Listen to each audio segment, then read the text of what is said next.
జయతు జయతు దేవో దేవకీనందనోయం జయతు జయతు కృష్ణో వృష్ణివంశప్రదీపః జయతు జయతు మేఘశ్యామలకోమలాంగో జయతు జయతు పృథ్వీ భరనాశో ముకుందః.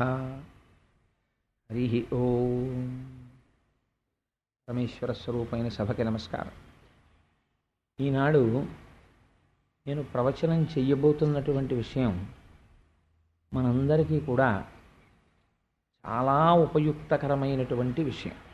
యథార్థమునకు వ్యాసభగవానుడు గృహస్థాశ్రమం అనేటటువంటిది ఎంత గొప్పదో, గృహస్థాశ్రమంలో ఉన్నటువంటి వాడు తరించడానికి ఎటువంటి మార్గాన్ని అవలంబించాలో, ఎటువంటి జీవనం గడపాలో, అందులో తేడా వస్తే ఏం జరుగుతుందో, భోగం అంటే ఏమిటో దాన్ని ఎలా అనుభవించాలో, అలా భోగం అనుభవిస్తే పొరపాటు లేకుండా ఎలా ఉంటుందో చెప్పడానికి ఒక అద్భుతమైనటువంటి ఆఖ్యానమును చూపించారు.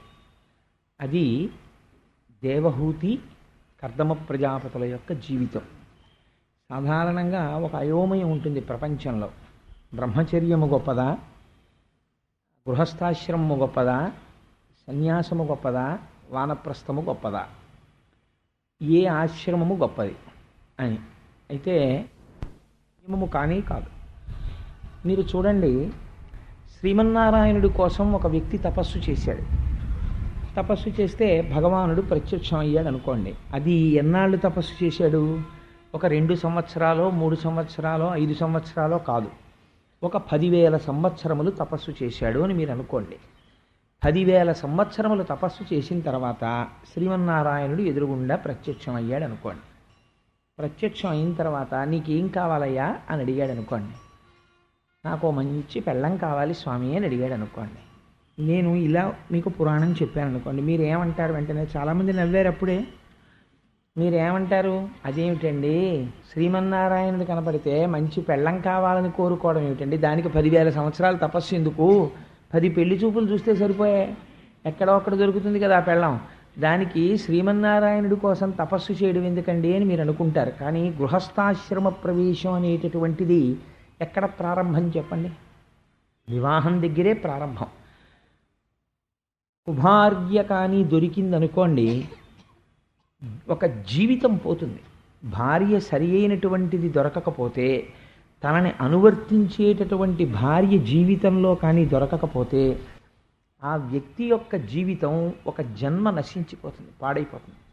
అందుకే కుపుత్రేణ వయోనష్టం జన్మనష్టం కుభార్యయ కుభోజనేన దివసః కుమిత్రేణ సుఖం కుతః. మిత్రుణ్ణి సరైన వాడిని పెట్టుకోలేదనుకోండి, కనబడ్డ ప్రతివాడితో మీరు స్నేహం చేసేసారనుకోండి, జీవితంలో సుఖం అన్నది ఉండదు, వాడు పాడు చేసేస్తాడు. అందుకని 4ంటికి వ్యాసుడు 4ంటిని నిరూపించాడు దేవీ భాగవతంలో. స్వయం అయినటువంటి మహానుభావుడు చతుర్ముఖ బ్రహ్మగారు కొంతమంది ప్రజాపతులను సృష్టి చేశాడు. అటువంటి ప్రజాపతులలో కర్దమ ప్రజాపతి ఒకరు. ఆయన మహాయోగి పుంగవుడు. అటువంటి కర్దమ ప్రజాపతిని సృష్టి చేసిన తర్వాత బ్రహ్మగారు పిలిచి ఒక మాట చెప్పారు. నాయన, నువ్వు ప్రజోత్పత్తిని చెయ్యాలి, నువ్వు ఇంకా సృష్టి కార్యాన్ని నిర్వహించాలి. ఒక నీకు అనురూపయ్యి నీతో పాటు శీలము సరిపోయేటటువంటి ఒక భార్యని స్వీకరించి సంతానమును కను, ఇది నా కోరిక.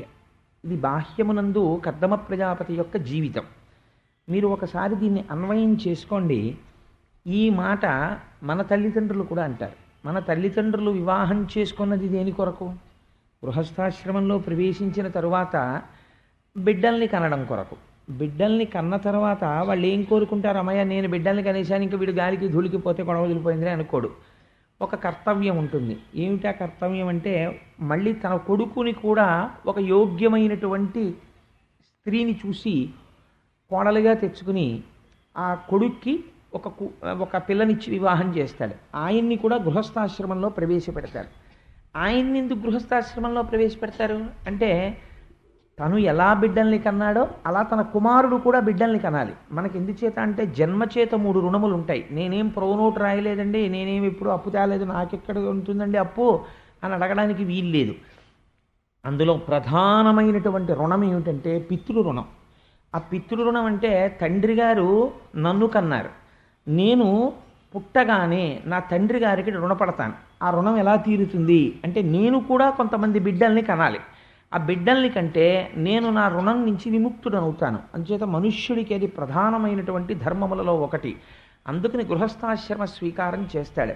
కర్దమ ప్రజాపతితో చతుర్ముఖ బ్రహ్మగారు ఈ మాట చెప్పారు, నువ్వు కూడా వివాహం చేసుకుని సంతానోత్పత్తిని చేయవలెను అని చెప్పారు. చెబితే ఆయన ఏం చేశాడంటే, ఆయన మహాయోగి పుంగవుడు, గొప్ప జ్ఞాని, గొప్ప తపశ్శక్తి సంపన్నుడు ప్రజాపతి. తండ్రి మాట పాటించాలి అని అనుకున్నాడు. ఇప్పుడు ఆయన ఏం చేశాడు, శ్రీమన్నారాయణుడి గురించి సరస్వతీ నదీ తీరంలో కూర్చొని 10,000 సంవత్సరములు తపస్సు చేశాడు. 10,000 సంవత్సరములు తపస్సు చేస్తే స్వామి ఎదురుగుండా ప్రత్యక్షమయ్యారు. ఇప్పుడు మీరు కొంచెం జాగ్రత్తగా గమనించాలి. ఈ కథలో అసలు మొట్టమొదటి మలుపే ఆశ్చర్యంగా ఉంటుంది. భగవంతుడు కనపడగానే భక్తుడి కన్నుల వెంట ఆనంద భాష్పాలు కారతాయా, భక్తుణ్ణి చూడగానే భగవంతుడి యొక్క కన్నుల వెంట ఆనంద భాష్పాలు కారతాయా? అంటే మనం వెంటనే ఏం సమాధానం చెప్తాం? భగవద్దర్శనం అయినప్పుడు భక్తుడి కన్నుల వెంట ఆనంద భాష్పాలు కారతాయని చెప్తాం. కానీ నీలాంటి ఒక అద్భుతమైన కోరికతో శరణాగతి చేసి ఇంత తపస్సు చేసిన నిన్ను చూస్తే నా కన్నుల వెంట ఆనంద భాష్పాలు కారుతున్నాయని, శ్రీమన్నారాయణుడి కన్నుల వెంట ఆనంద భాష్పములు కిందకి జారి భూమి మీద పడ్డాయి. అది ఎంత చిత్రమైన సంఘటన అంటే, ముందటగాంచనంత బుధముఖ్యుడు విష్ణుడు కర్దమున్ దయానందమెలర్పచూడ నయనంబుల రాలిన భాష్పముల్ ధరన్ బిందువులై వెసందొరగి పేర్చి సరస్వతి చుట్టి పారుటన్ బింది సరోవరంబనడి పేరదనర్చిన పుణ్యతీర్థమున్. పోతన గారు అన్నారు, సరస్వతీ నదీ తీరంలో కూర్చుని కర్దమ ప్రజాపతి తపస్సు చేస్తే శ్రీమన్నారాయణుడు ప్రత్యక్షమై అంతటి భక్తుణ్ణి చూసి సంతోషపడిపోతే ఆయన కన్నుల వెంట జారినటువంటి బాష్ప బిందువులు ఎక్కడ పడ్డాయో ఆ పడినటువంటి చోట ఒక సరోవరం ఏర్పడింది. దాన్ని సరస్వతీ నది చుట్టి ప్రవహించింది. ఈ సరోవరాన్ని బిందు సరోవరము అని పిలిచారు. ఎందుకంటే అంత ఆనందం? నిన్నటి రోజున ధ్రువుణ్ణి చూశాడే, ఎందరో భక్తుల్ని చూశాడే పరమాత్మ. కర్దమ ప్రజాపతిని చూస్తే ఎందుకు ఇంత సంతోషపడిపోయినట్టు, ఎందుకు కన్నుల వెంట ఇలా నీరు కారినట్టు, ఎందుకు అంత ఆనందపడిపోయినట్టు? దానికి హేతు ఏదో ఉండాలి కదా. ఆ హేతువు మనకు ఎలా తెలుస్తుంది? కర్దమ ప్రజాపతి మాట్లాడితే తెలుస్తుంది. అందుకని కర్దమ ప్రజాపతి ఇప్పుడు మాట్లాడుతున్నాడు. ఆయన అన్నాడు, ఈశ్వర, నువ్వు కాలస్వరూపుడవై ఉంటావు. కాలము అనుల్లంఘనీయము, అది ఎవ్వరి చేత ఆపబడదు. అయ్యయ్యో పరిగెత్తకు అలా ఆగొక్కసారి, ఎవ్వరి మాట వినదు. దానికి రాగద్వేషాలు లేవు, దానికి నాన్నవాళ్ళు లేరు, దానికి శత్రువులు లేరు. అది అలా ప్రవహించి వెళ్ళిపోతుంటుంది. ఆ వెళ్ళిపోతున్నటువంటి కాలములో జీవులు వస్తూ ఉంటారు, జీవులు వెళ్ళిపోతూ ఉంటారు. అయ్యో వీళ్ళు వచ్చారని ఆగదు. అయ్యో ఒక మహాత్ముడు వెళ్ళిపోతున్నాడు, నేను ముందుకెడితే ఈ నిమిషంలోని ఆగదు. దానికి సంతోషం ఉండదు, దానికి దుఃఖం ఉండదు, అది నడిచి వెళ్ళిపోతుంటుంది. ఇలా వెళ్ళిపోతున్నటువంటి కాలమునందు అల్పమైనటువంటి భోగముల యందు తాదాత్మ్యత చెందకుండా నిన్ను చేరాలి. ఈ కాలం ఎవరి స్వరూపము? నీ స్వరూపమే. నీ స్వరూపమైనటువంటి కాలములో నిన్ను అనుష్ఠించి నిన్ను చేరుకోవాలి. నిన్ను చేరుకోవడానికి అపారమైన భక్తి ఉండాలి. భక్తితో కూడి గృహస్థాశ్రమములో ఉండాలి. గృహస్థాశ్రమములో ఉండి భోగమును భవించాలి. ఆ భోగము వేదము అంగీకరించిన భోగమై ఉండాలి. ఆ భోగము అనుభవించి వైరాగ్యమును పొందాలి. ఎంత గొప్ప మాట చూడండి. భోగం అనుభవించకుండా వైరాగ్యం కాదు, అనుభవించి వైరాగ్యమును పొందాలి. ఈ మాట దగ్గరేనండి పెద్ద తేడా ఒకటి ఉంది. మీరు చాలా జాగ్రత్తగా గమనిస్తే ఆయన అన్నాడు, వేదము ఎటువంటిది అంటే ఒక పొగరుబోతు ఎద్దుకి ముక్కుతాడు వేసి నడిపితే ఎలా నడుపుతుందో అలా నడపగలిగినది వేదము అన్నాడు కర్దమ ప్రజాపతి. ఏమిటి ఈ మాటకు అర్థం మీరు ఆలోచించండి. అంటే మనం చేసేటటువంటి ఒకే ఒక పెద్ద తేడా ఒకటి ఉంది. ఒక విపరీతంగా వాహనములు తిరిగేటటువంటి ఒక రహదారి మీద అయ్యో వీడు దీని మీద నడిస్తే ప్రమాదం వచ్చేస్తుందని పెద్దలు ఏం చేస్తారంటే ఆ రోడ్డుకి కొంచెం ఎత్తుగా ఒక గట్టు కట్టి దీని మీద పాదములతో నడిచేటటువంటి వాడు, వాహనం మీద వెళ్ళని వాడు దీని మీద నడవండి అని ఒక నిర్దేశం చేశారు, ఒక ఫుట్పాత్ అని. మీరు ఫుట్పాత్ ఎక్కకుండా రోడ్డు మీద నడుస్తున్నారనుకోండి, ప్రమాదం జరిగి తీరుతుంది. కాబట్టి రోడ్డు మీద ఉండాలి, మీరు వెళ్ళాలి, కానీ ఫుట్పాత్ మీదే నడవాలి. అలా మీరు సంసారములో ఉండాలి, సంసారమునందు ప్రవేశించి తీరాలి గృహస్థాశ్రమంలోకి. వేదము ఏ భోగం అంగీకరించిందో భోగమును అనుభవించాలి. భోగం అనుభవించకూడదు అంటే మీరు గృహస్థాశ్రమంలోకి ప్రవేశించేటప్పుడు నేను ఇక్కడ చెప్తున్నటువంటి విషయాన్ని మీరు ఒక పవిత్రమైన ఉద్దేశంతో గ్రహించే ప్రయత్నం చేయండి. లేకపోతే భాగవతం యొక్క తాత్పర్యమే అర్ధరహితమైపోతుంది. మనం వివాహం చేసుకునేటప్పుడు ఒక స్త్రీని చేపడుతున్నాను, నేను ఒక స్త్రీని చేపట్టాను. ఒక స్త్రీ అయితే ఒక పురుషుణ్ణి చేపడుతుంది. ఆయన ఒక మాట చెప్తున్నాడు, ఏమంటున్నాడు? అల్లాటప్పాగా చేతకానివాడై నా ఆడపిల్లని ఎలాగో అలా ఒక మొగాడికి ఇచ్చి పంపించేద్దామని మన సనాతన ధర్మమునందు పంపరు. చాలా మహోత్కృష్టం ఏమిటో తెలుసా అండి? ఆడపిల్లనివ్వడం. ఇచ్చేటప్పుడు చతుర్థి విభక్తి వేడు తండ్రి.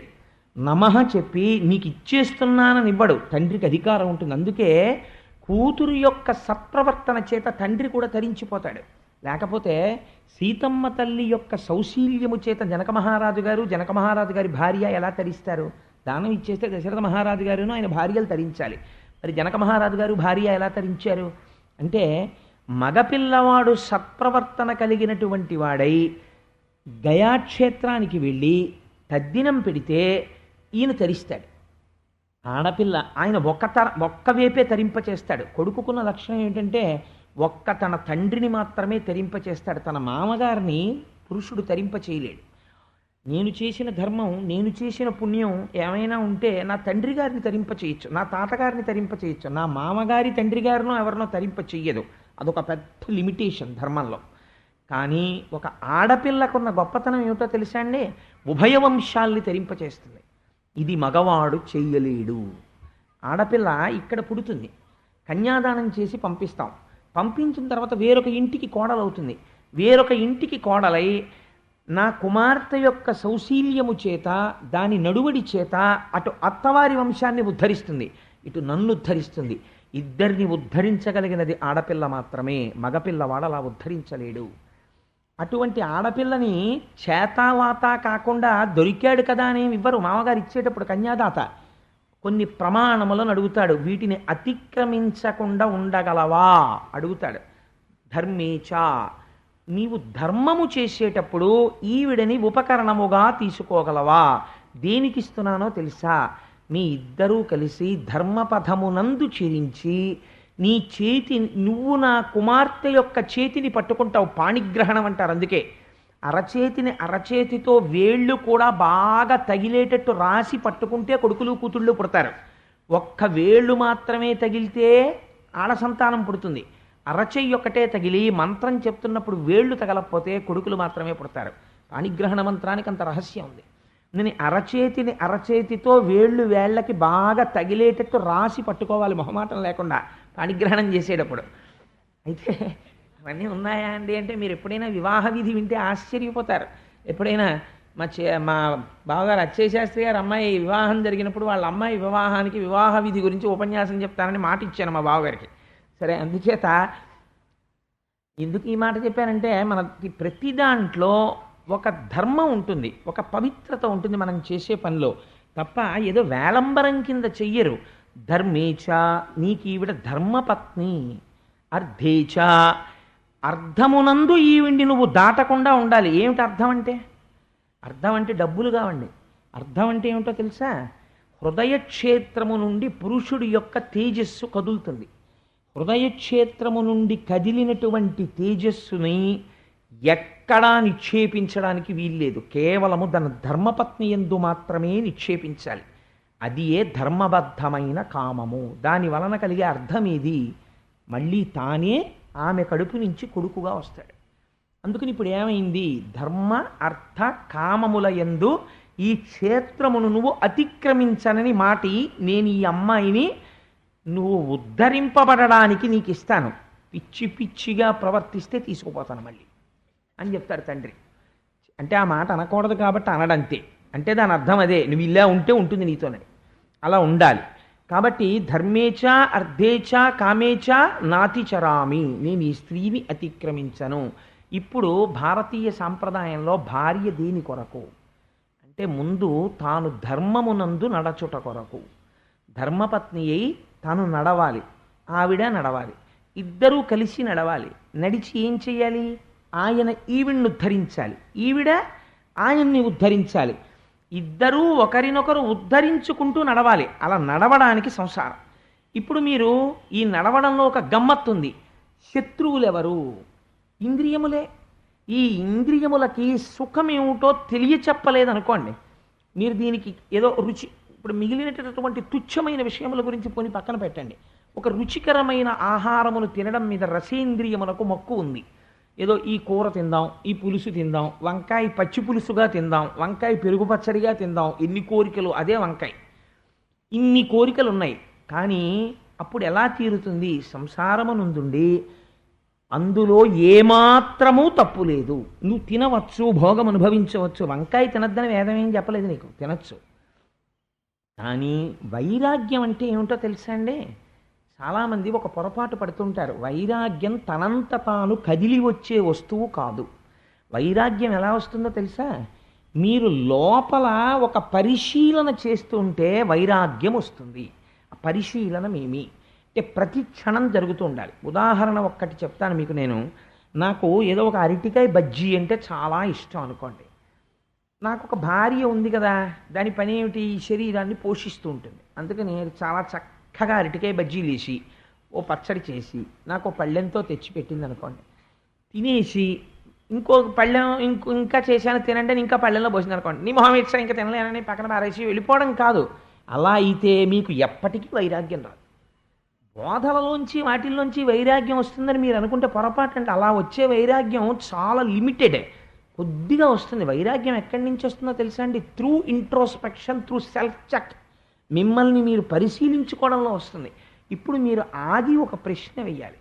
ఇంతకుముందు బజ్జీ అనబడే పదార్థమును అడిగినదెవరు? ఇందులో ఉన్న మనస్సు అడిగింది. ఆల్ రైట్, ఒక 6 బజ్జీలు తినిపించాను, ఇంకొద్దు అన్నది ఎవరు? ఈ మనస్సు అంది. 1వ బజ్జీ తిన్నప్పుడు చాలా లొట్టలేస్తూ తింది. 7వ బజ్జీ దగ్గర కక్కేస్తానంటోంది అని ఊరుకుంటే మీరు అది సత్యము అని సిద్ధాంతం చేయొచ్చు. 7వ బజ్జీ తర్వాత వస్తున్నటువంటి దుఃఖమేదో అది నిజము అని మీరు అనొచ్చు. 3 రోజులు పోయాక మళ్ళీ బజ్జీ పెట్టట్టు. మరి 7వ బజ్జీ దగ్గర దుఃఖం మళ్ళీ ఇప్పుడు ఇవాళ ఎలా కోరావు నువ్వు అంటే, రుచి వాసన రెండింటిని పెట్టుకుని మనస్సు చేసిన పని యొక్క రుచిని మరిగి లోపల దాచి వాసనగా బయటపెట్టి తిప్పడాన్ని అలవాటు చేస్తుంది. ఇది మీరు చూశారనుకోండి. కాబట్టి ఈ వస్తువునందు సుఖము లేదు. కాసేపు సుఖమని ఇది చెప్తుంది, ఆ తర్వాత అది సుఖం అనదు. కాబట్టి ఇది సుఖము కాదు, దుఃఖము కాదు. ఇది కొంతసేపు సుఖమన్నదేదో అది సుఖము కాదు, ఇది దుఃఖమన్నదేదో అది కూడా దుఃఖం కాదు. ఈ రెండూ కావు. మీకు నేను ఒక ఉదాహరణ చెప్తాను, మీరు చూడండి. దుఃఖం కూడా మీకు ఎప్పుడు ఉంటుందండి? చాలా ఆశ్చర్యకరమైన విషయం. మీకు మనస్సులో మీరు దేని గురించి దుఃఖపడుతున్నారో ఆ దుఃఖపడుతున్నటువంటి విషయం మీకు జ్ఞాపకంలో ఉన్నంతసేపు వెక్కి వెక్కి ఏడుస్తుంటాడు. ఇంతలో అనుకోకుండా ఎవరో వచ్చి ఏదో చెప్పారనుకోండి, ఓ మాట ఏదో చెప్తుంటే ఏడుస్తున్నవాడు అటు చూశాడు అనుకోండి, చూసి అటు వింటున్నాడు అనుకోండి, 5 నిమిషాలు దాని గురించి అలా వింటూ ఉండిపోయాడు అనుకోండి, ఏడవడం మర్చిపోతాడు. ఎందుకంటే దేని గురించి శోకిస్తున్నాడో దాన్ని మనసు వదిలిపెట్టింది, కాసేపు శోకం పోయింది. అంటే ఇప్పుడు ఈ శోకము సత్యమా? దుఃఖము సత్యం కాదు. కాబట్టి మనసు చెబుతున్న సుఖము కాదు, దుఃఖము కాదు. కాబట్టి ఈ సుఖ దుఃఖములు రెండూ కూడా మనసు చేత సృష్టింపబడిన ద్వంద్వములు. దీనికి అతీతముగా ఏదో ఉంది, దానికి దుఃఖము యొక్క భాష అంటదు. అది నిజమైన ఆనందం. ఆ ఆనందం ఇది ఎంత చూసినా ఎంత అనుభవించినా అది ఎప్పుడూ సుఖముగా ఉండే వస్తువు ఒకటి ఉన్నది అని మన వేదము చెప్తున్నది. అది ఏది అని మీరు వెతకడానికి దీన్ని వదిలిపెట్టడం మొదలెట్టారనుకోండి, అది వైరాగ్యం. ఇప్పుడు మనసు చెబుతున్నవన్నీ ద్వంద్వములే అని మీరు తెలుసుకుంటే అది చెప్పిన వాటికన్నిటికీ నవ్వేసి వెళ్ళిపోతుంటారు. ఇప్పుడు ఏమైంది? అది వైరాగ్యమైంది. ఈ వైరాగ్యం ఎక్కడి నుంచి రావాలి? భోగంలోంచే రావాలి. భోగంలోంచి రోగం వస్తోందో, భోగంలోంచి యోగం వస్తోందో మీ నడుబడి బట్టి ఉంటుంది. సంసారం అందరూ చేస్తారు. సంసారము చేయని వాళ్ళు ఎవరు ఉండరు. గృహస్థాశ్రమంలో ఉంటారు, చాలామంది ఉంటారు. ఎక్కడో మహాత్ములు బ్రహ్మచర్యం నుంచి సన్యాసంలోకి వెళ్ళొచ్చు. కానీ సంసారములో ఉండి తరిస్తున్నారు కొంతమంది, సంసారములో ఉండి పతనమైపోతున్నారు కొంతమంది. ఒకే సంసారము ఒకడిని పతనం ఎందుకు చేస్తుంది, ఒకడిని ఎందుకు ఉద్ధరిస్తుందండి అంటే దృష్టికోణాన్ని బట్టి ఉంటుంది. ఒకడు సుఖం అనుభవిస్తూ లోపల పరిశీలన చేస్తున్నాడు, ఇది సుఖము కాదు, కాసేపటి తర్వాత తృప్తి పడిపోయి ఇంక అక్కర్లేదంటోంది కాబట్టి ఇది సుఖము కాదు, ఇది దీని మాయ, దీని ఆట అని తెలుసుకుంటున్నాడు, వైరాగ్యం పొందుతున్నాడు ఆ మనసుని ధిక్కరించి. ఒకడు అదే సుఖమని అది ఏం చెప్తే దానికి లొంగుతున్నాడు, వాడు ఎప్పుడూ సంసారమును భోగము కోసమే వాడాడు, అందులోంచి ఏమొస్తుంది, రోగం వస్తుంది. ఒకడు సంసారమును దేనికి వాడాడు, అదే భోగమును పట్టుకుని ఇది సుఖము కాదు అని తెలుసుకోవడానికి వాడుతున్నాడు. ఇప్పుడు ఆయనకి ఏమొచ్చింది, యోగం వచ్చింది. యోగం ఇందులోంచి వచ్చింది, వైరాగ్యంలోంచి వచ్చింది. ఇప్పుడు చెప్పండి వైరాగ్యం ఎక్కడి నుంచి వచ్చింది? వైరాగ్యం పైనుంచి రాదు, వైరాగ్యం ఎక్కడి నుంచి వస్తుంది, ఇక్కడి నుంచే వస్తుంది.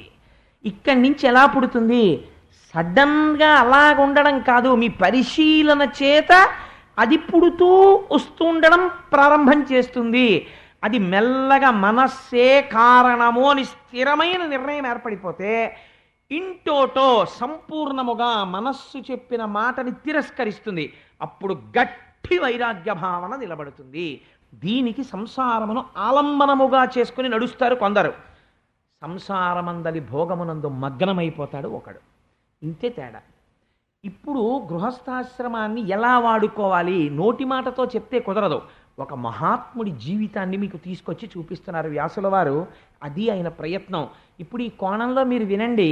అందుకే భాగవతంలో ఒక్కొక్క ఘట్టం వింటుంటే ఏదో ఒక ఫలితము మనస్సుకి అంది తీరుతుంది. ఏమా ఫలితము? ఇప్పుడు మీరు ఏ స్థాయిలో ఉన్నవారికి ఆ స్థాయిలో అనుభవిస్తారు. చూడండి ఎంత గొప్పగా మాట్లాడతారో.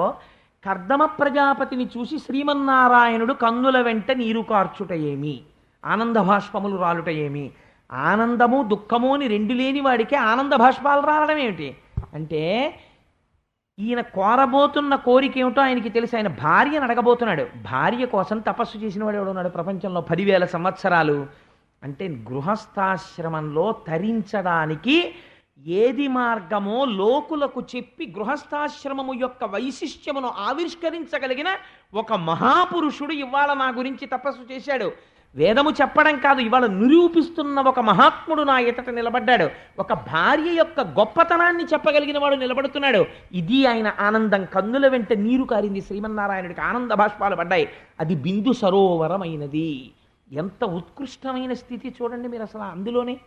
అందుకని ఇటువంటి స్థితి కలిగినటువంటి కర్దమ ప్రజాపతిని శ్రీమన్నారాయణుడు అడిగారు, నాయనా నువ్వు ఏ కోరికతో ఇంత తపస్సు చేశావు అని అడిగారు. ఆయన అన్నాడు, నేను చతుర్ముఖ బ్రహ్మ చేత సృష్టించబడ్డాను. చతుర్ముఖ బ్రహ్మ నాకు ఒక కర్తవ్యోపదేశం చేశారు. నువ్వు ప్రజోత్పత్తిని చెయ్యి, నువ్వు సంతానమును కను అని చెప్పారు. నన్ను కన్న తండ్రి ఆయన మాట పాటించడం నా ప్రథమ కర్తవ్యం. అందుచేత ఇప్పుడు నేను ఆయన మాట పాటించాలి. మాట పాటించాలంటే, ప్రజోత్పత్తిని చెయ్యాలంటే నాకు సౌశీల్య అయిన భార్య కావాలి అన్నాడు. ఎంత గొప్ప మాట అన్నాడో చూడండి. ఎందుచేతంటే చిత్రంగా ఉంటుంది. రామకృష్ణ పరమహంస వివాహం చేసుకుని కూడా శారదాదేవిని ఎప్పుడూ తీసుకెళ్ళలేదు. తీసుకెళ్ళకపోతే శారదాదేవి దగ్గరికి వచ్చి కొంతమంది చెప్తుండేవారు, నీ భర్త పిచ్చివాడు అయిపోయాడు, తిరుగుతున్నాడని. పాపం ఆవిడికి భర్త గారిని చూసుకోవాలని కోరిక పుట్టింది. ఒకసారి కలకత్తా వెడతానంటే తండ్రి గారు అర్థం చేసుకుని తీసుకెళ్ళారు. తీసుకెళ్తే సరే మధ్యలో అనేక ఘట్టాలు జరిగాయి అనుకోండి.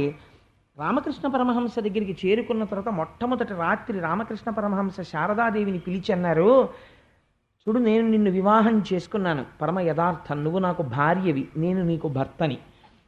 భార్యాభర్తల సంబంధము చేత కేవల భోగములను అనుభవించి డొల్లయైన సంసారమునందు ప్రవేశించి నీవు పతనమై నేను పతనమై ఉండిపోదామంటే నాకు అభ్యంతరము లేదు, తాళి కట్టాను కాబట్టి లేదు. నీవు నాకు భార్యవై నేను నీకు భర్తనై సంసారమనగా కేవలము బిడ్డలని కనడము కాదు, కామోపభోగము కాదు, ఈశ్వర పాదములు పట్టి తరించడంలో నువ్వు నాకు నేను నీకు ఆలంబనంగా నిలబడదామంటే మాట ఇయ్యగలవా అని అడిగారు. అంటే శారదామాత అంది, ఇలాంటి సంసారాలు ఎన్ని జన్మలు చేశానో తరించిపోవడానికే మన ఇద్దరం దంపతులుగా మిగిలిపోదాం. అంతే, ఇద్దరు తరించిపోయారు.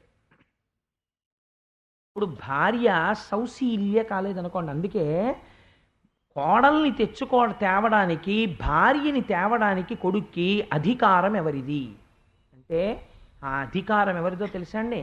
కేవలము తండ్రిదే. ఇందుచేత తన తేజస్సు బయట నడుస్తోంది కొడుకుగా.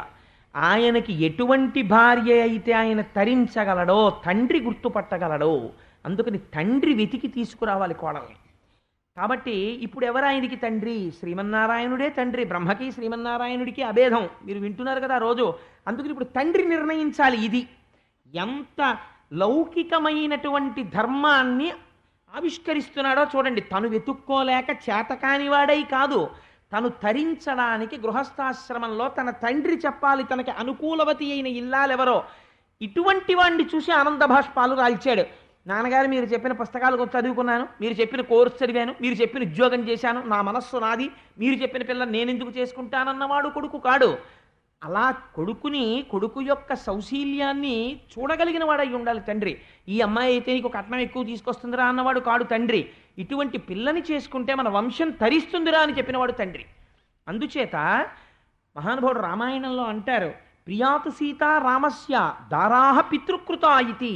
రామచంద్రమూర్తికి సీతమ్మ చాలా ఇష్టము. ఎందుచేత? మొదటి కారణమేది? దశరథ మహారాజు గారు తనకి భార్యగా నిర్ణయించారు. మా నాన్నగారికి తెలుసు నేను ఎవరి భార్యగా ఉండాలో, ఎవరు నాకు భార్యగా ఉండాలో. సీతమ్మని నిర్ణయించారు. అందుకని గౌరవము, తండ్రి యొక్క తీర్పు మీద గౌరవం. అలా ఇప్పుడు ఆయన ఎవరిని అడగాలి? తండ్రిని. నేను గృహస్థాశ్రమంలోకి వెళ్ళమని చిత్రముఖ బ్రహ్మగారు చెప్పారు, కానీ పిల్లని చెప్పలేదు.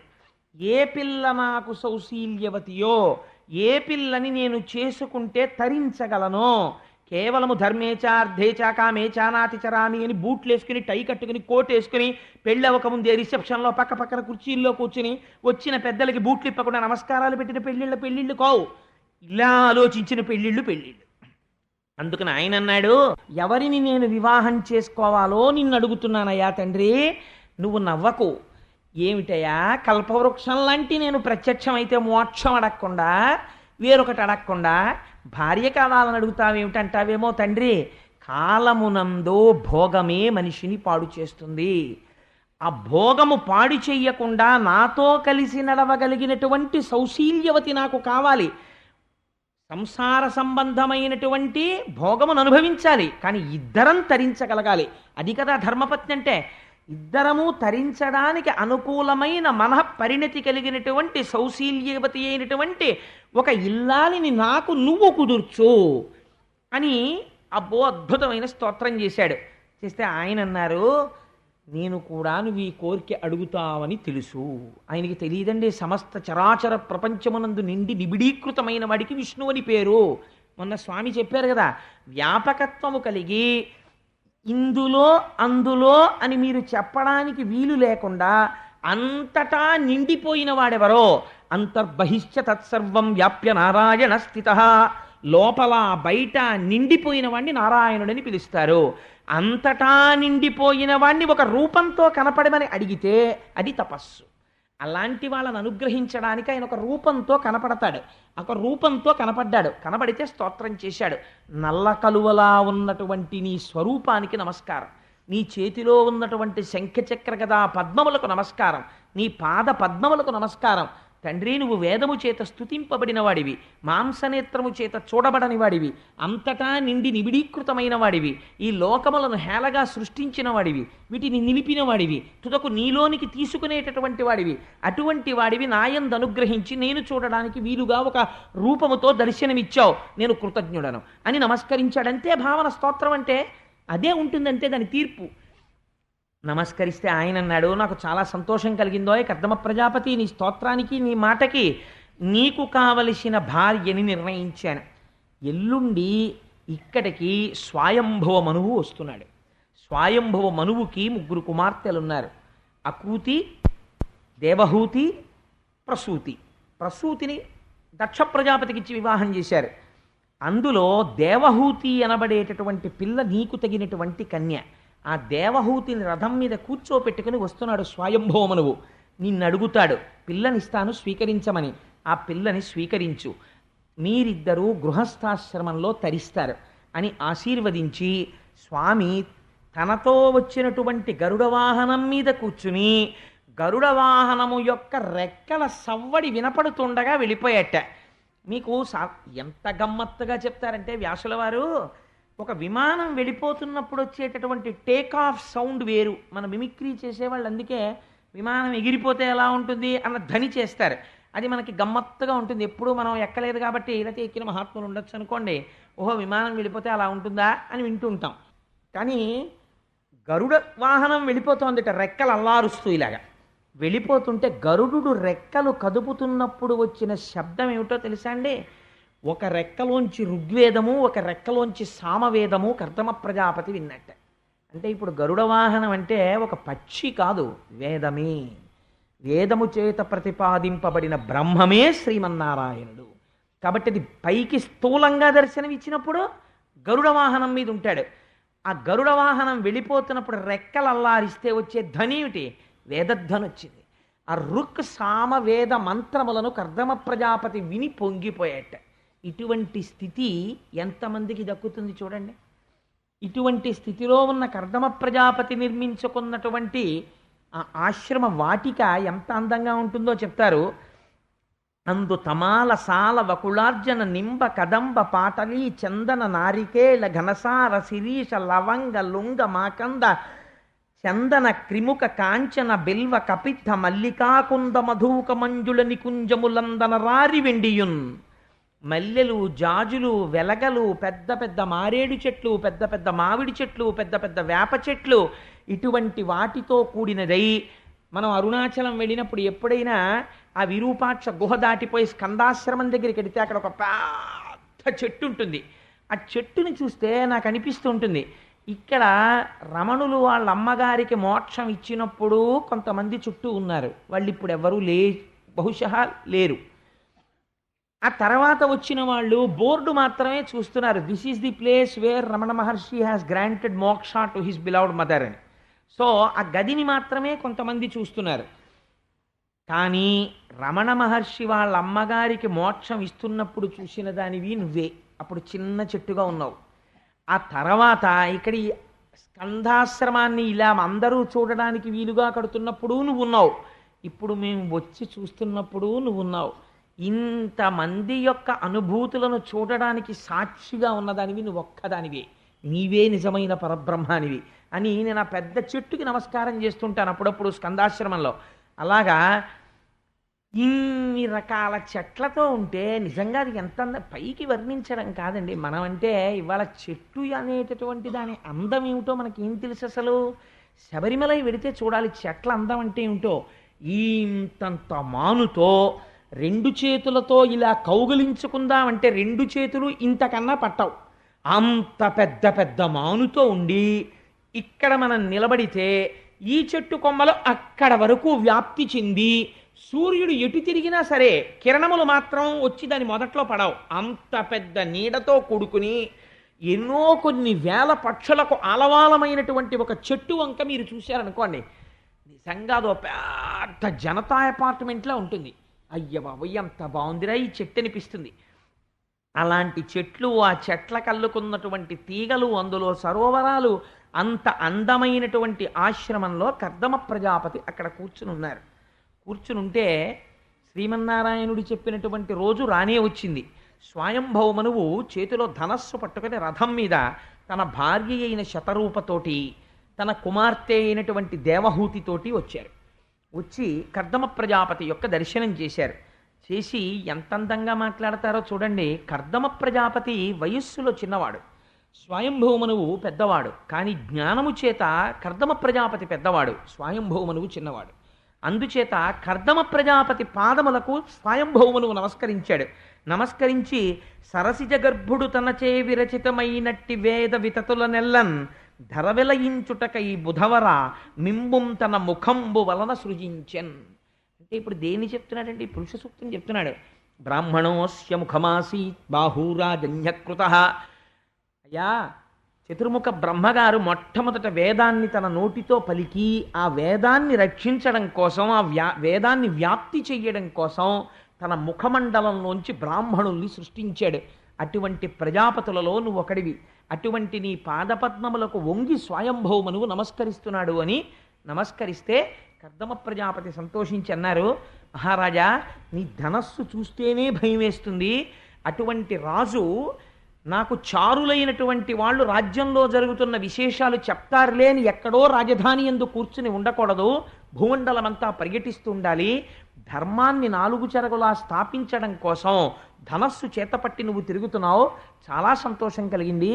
కానీ ఇక్కడ ధర్మాన్ని స్థాపించడానికి ఏముంటుంది? తపస్సు చేసుకునే ఆశ్రమంలో నువ్వింత ప్రయత్నపూర్వకంగా భార్యతో కుమార్తెతో కలిసిన ఆశ్రమానికి వచ్చావంటే నువ్వు చెప్పవలసినది ఏదో ఉందని నేను అనుకుంటున్నాను. అది నువ్వు నిర్భయంగా ప్రకటముగా చెప్పవచ్చు, నీకేమీ బెంగలేదు అంటే లైన్ క్లియర్ చేశారాయన. ఎందుకని ఒక ప్రజాపతి ఒక యోగి పురుషుణ్ణి పట్టుకుని మా అమ్మాయిని ఇస్తాను పెళ్లి చేసుకుంటారా అని అడిగితే అసహ్యంగా ఉంటుంది. అందుకని నువ్వు మనస్సులో ఏ కోరికతో వచ్చావో అది చెప్పవచ్చు, నీకు భయం లేదు అన్నారు. అంటే ఆయన అన్నాడు, మహానుభావుడు కర్దమ ప్రజాపతి చూడండి ఎంత అందంగా అంటారో ఆ స్వయంభూమనువుని, దురిత స్వరూప పాటచ్చర పీడం పొందకుండ సకల క్షోణిన్ పరిపాలించుటకై మము అరవింద భవుండు భుజములందు సృజించెన్. ఈ మాటలు కర్దమ ప్రజాపతి చెప్తే ఆయన అన్నాడు, మా గొప్పతనం ఏమీ లేదండి ఇందులో, మేము మహారాజులను నిజమే, ధనస్సు చేత పట్టుకుని రాజ్యాన్ని పరిపాలిస్తున్నాను. కానీ ఇవాళ స్వయంభవమనువు అనేటటువంటి పేరుతో ఈ భూమండలానికి అంతటికీ నేను అధినాథుడనై పరిపాలించగలుగుతున్నానంటే పరిపాలించగలిగిన శక్తి నాలో ఎక్కడి నుంచి వచ్చిందో తెలుసా? ఎంత గొప్ప మాట చెప్తున్నాడో చూడండి. అరవింద భవుండు భుజములందు సృజించెన్. మేము పరబ్రహ్మము యొక్క భుజములలోంచి బయటికి వచ్చాం. భుజములు శక్తి కేంద్రములు, ఇవి కార్యం చేస్తాయి, కర్మ చేసేటటువంటివి. కాబట్టి లోకరక్షణ చేతులతో చెయ్యాలి. అందుకని బాహూరాజన్యకృత, మేం ఈశ్వరుడు యొక్క బాహువులలోంచి వచ్చిన వాళ్ళం. అందుకని ఇది నా గొప్పతనం కాదు, నేను పరిపాలించి రక్షించగలుగుతున్నానంటే ఈశ్వరుడు యొక్క అనుగ్రహం. అందుకే మమ్మల్ని భుజములలోంచి సృష్టించాడు. వాళ్ళు చూడండి, వాళ్ళు మాట్లాడుకునే మాటలు ఏవి మాట్లాడినా అన్నీ ఎక్కడి నుంచి వస్తాయంటే ఈశ్వరుణ్ణి అనుసంధానం చేస్తూనే వస్తాయి. ఇప్పుడు స్వయంభవమనువు తన కూతురునిచ్చి వివాహం చేస్తానని చెప్పాలి. ఆయన ఎంత అందంగా మాట్లాడాడంటే, నాకు 3 కుమార్తెలు, అందులో ఇప్పుడు నాతో వచ్చినటువంటి పిల్లని దేవహూతి అని పిలుస్తారు. ఈ దేవహూతి నీకు తగినటువంటి సౌశీల్యము కలిగినటువంటిది. ఎందుచేత కలిగినది? నారదుడు మా అంతఃపురానికి వచ్చినప్పుడు కర్దమ ప్రజాపతి యొక్క గుణ విశేషములను వర్ణించి చెప్పేవాడు. నీ గుణములను విన్న తరువాత నిన్ను భార్యగా చేపట్టాలనేటటువంటి కోరిక నా కుమార్తె యందు కలిగినది. అందుచేత నా కుమార్తెను స్వీకరించి నన్ను ధన్యుణ్ణి చెయ్యి అని అడిగాడు. తప్ప తన కుమార్తె గురించి గొప్పగా చెప్పుకోలేదు. దేవహూతి లాంటి సౌందర్యవతి సాధారణం ప్రపంచంలో. అటువంటి అందగత్తె మా అమ్మాయి చేసుకో అని బాహ్య సౌందర్యం గురించి చెప్పలేదు అసలు. నారదుడి వలన నీ గుణములను వినిది. నీవేమిటో ఆవిడికి తెలుసు, నీకు భార్యగా ఉంటే ఎలా ప్రవర్తించాలో తెలుసు. నీ గుణములను విని నీ గుణములకు ఆవిడ ఉప్పొంగింది, అందుకని నీకు భార్య కావాలనుకుంటోంది, అందుకని నువ్వు ఆవిడ్ని భార్యగా స్వీకరించమని చెప్పాడు. ఇప్పుడు అనుకూలత కలుగుతుంది. దేనివల్ల అనుకూలత కలిగేది? పైకి ఆయన 6 అడుగుల పొడుగండి, మీ అమ్మాయి పొడిగెంత? 4'8" అబ్బే మా వాడికి వీడికి సరిపోదండి. ఏమిటి చేసుకుంటావు పొడుగు? కూర వండుకు తింటావా? పొడుగు పొట్టి నలుపు తెలుపు అన్ని అవయవాలు బాగున్నాయా బాగులేవా, తెల్లగా ఉందా నల్లగా ఉందా, ఇవన్నీ కూడా కాలగర్భంలో ఒకనాడు కలిసిపోయేటటువంటి విశేషాలు. ఇవాళ తెల్లగా ఉన్నటువంటి పిల్ల ఏదో ఒక అనారోగ్యం వస్తే నల్లగా అయిపోవచ్చు. నల్లగా ఉన్న పిల్ల పార్వతీదేవంతటి పేరు తెచ్చుకోవచ్చు. రంగులో ఏముంది, శీలంలో ఉంది ఉండేదంతాను. అందుచేత ఎంత అందంగా మాట్లాడారో చూడండి. ఫోటోలు చూసుకోవడం, పొడుగు పొట్టి చూసుకోవడం, హైటు మిల్లీమీటర్లతోటి సెంటీమీటర్లతోటి చూసుకోవడం ఇవి లేదు. గృహస్థాశ్రమంలో ప్రవేశించేవాడు ఏది చూసి చేసుకున్నాడు అంటే నీ గుణముల యందు అనురక్త అయినది. అంటే కర్దమ ప్రజాపతి ఎంత గొప్ప మాట మాట్లాడారో చూడండి. ఆవిడ తండ్రి గారు చెప్పలేదు ఆయన గురించి, కర్దమ ప్రజాపతి చెప్తున్నాడు. ఆయన అన్నాడు, అనగా నీ చేత అనన్యదత్తముగ ప్రతిష్ఠితంబైన ఈ తీగబోడి కమనీయ రూపరేఖా విలాసంబులమానిత లక్ష్మీ సమానయగుచు ఒకనాటి రాత్రియందుడురాజ చంద్రికా ధవళిత నిజసౌధ తలమునందు మహిత రణన్మణి మంజీర శోభిత చరణియై నిజసఖీ సహితయగుచు కందుక క్రీడ చరియింప గగనమందు వర విమానస్థుడగుచు విశ్వావసుండు నాగదనరిన గంధర్వ నాయకుండు తరుణి చూచి విమోహి అయి ధరణిపడియే. నీ కూతురు యొక్క సౌందర్యం ఏమిటో నాకు తెలిసాయా? ఒకనాటి రాత్రి పౌర్ణమి చంద్రుడు ప్రకాశిస్తుండగా నీ కుమార్తె కాళ్ళకి అందెలు పెట్టుకుని అంతఃపురం దగ్గర ఉన్నటువంటి సరోవరంలో, అక్కడ ఉన్నటువంటి ఆ ఉద్యానవనంలో తన చెలికెత్తెలతో కలిసి ఆడుకుంటోంది. ఆడుకుంటూ ఆ పిల్ల అక్కడ నిలబడి తన కాలితో భూమినిలా రాస్తోంది. రాస్తుంటే ఆ పైనుంచి గంధర్వుడు ఒక ఆయన వెళ్ళిపోతున్నాడు. ఆ వెళ్ళిపోతున్నటువంటి గంధర్వుడు విశ్వావసుడు ఆ విమానంలోంచి పిల్లని చూశాడు. చూసి ఎంత బాగుందో అనుకోలేదు, ఈ పిల్ల అందం చూసి పైన విమానం నుంచి స్పృహ తప్పి భూమి మీద పడిపోయాడు. అంత అందగత్తయ్యా నీ కూతురు, నువ్వు ఈ సంఘటన చెప్పలేదు, దాచావు. ఎందుకు దాచావు? బాహ్య సౌందర్యాన్ని చెప్పకూడదు కనుక దాచావు. కానీ నేను చెప్తున్నాను, అంతటి సౌందర్య రాశి. ఈ సౌందర్యం ఎక్కడి నుంచి వచ్చింది? లక్ష్మీదేవి అనుగ్రహం చేత వచ్చింది. ఎందుకని? ఈ మాట ఎందుకు అనాలండి అంటే, కన్యాదానం చేసేటప్పుడు ఆడపిల్లని లక్ష్మిగా చూస్తారు. లక్ష్మిగా చూసి తామర పువ్వులో తీసుకొస్తున్నామని బుట్టలో కూర్చోబెట్టి తీసుకొస్తారు మేనమామలు. మేము ఎప్పుడూ మా మేనకోడలు నా దృష్టితో చూడలేదు, లక్ష్మిగా చూశామని తీసుకొస్తారు. అందుకని బట్టలు పెట్టి పంపిస్తారు ఆ మేనమామలకి. ఆ మేనమామలు తీసుకొచ్చి కూర్చోబెడితే కన్యాదాత వరుడి యందు నారాయణుణ్ణి చూసి తాను తరించిపోతాడు. తరించిపోయి పళ్ళెంలో వరుడి యొక్క కాళ్ళు పెట్టి తన భార్య నీళ్లు పోస్తుంటే తాను కాళ్ళు కడిగినటువంటి రోజున తన జన్మ సాఫల్యం. నారాయణుడి యొక్క కాళ్ళు కడిగి తజ్జలములను తన శిరస్సు మీద ప్రోక్షణం చేసుకునేటటువంటి మహాభాగ్యము ఎవరి వల్ల కలుగుతుంది? ఆడపిల్ల వల్ల కలుగుతుంది, తండ్రికి. అందుచేత నీ కుమార్తె అంతటి సౌందర్య రాశి. నేను ఒక్క మాట చెప్పనా మహానుభావ, స్వయంభూమనువు, ఎవరికి లక్ష్మీదేవి యొక్క అనుగ్రహము కలిగిందో వారు మాత్రమే నీ కుమార్తెని చేపట్టగలరు. నేను చేపట్టి నా గుణములను విని నీ కుమార్తె నాకు భార్య కావడం కాదు, నాయందు లక్ష్మీదేవి ప్రసన్నురాలైనది, అందుకే నాకు ఇటువంటి భార్యనిచ్చినది. ఈ మాట ఎవరు అనగలరో తెలుసా అండి? శంకరాచార్యులు వారు అంటారు, కళాభ్యాం చూడాలంకృత శశికళాభ్యాం లిజితపఫలాభ్యాం. భార్యాభర్తలు ఎలా ఉండాలంటే, అబ్బా ఆయన తపస్సుకి ఫలితం ఈవిడ పుణ్యాలు నోముల పంట ఆయనే. ఇద్దరు ఒకరినొకరు ఎలా ఉద్ధరించుకుంటున్నారండి నిజంగా అనిపించుకోగలగాలి దాంపత్యం అంటే. తప్ప దాంపత్యం అంటే ఆవిడ పొడుగ్గా ఉంది, ఈయన పొట్టిగా ఉన్నాడు, అవన్నీ కాదు దాంపత్యం.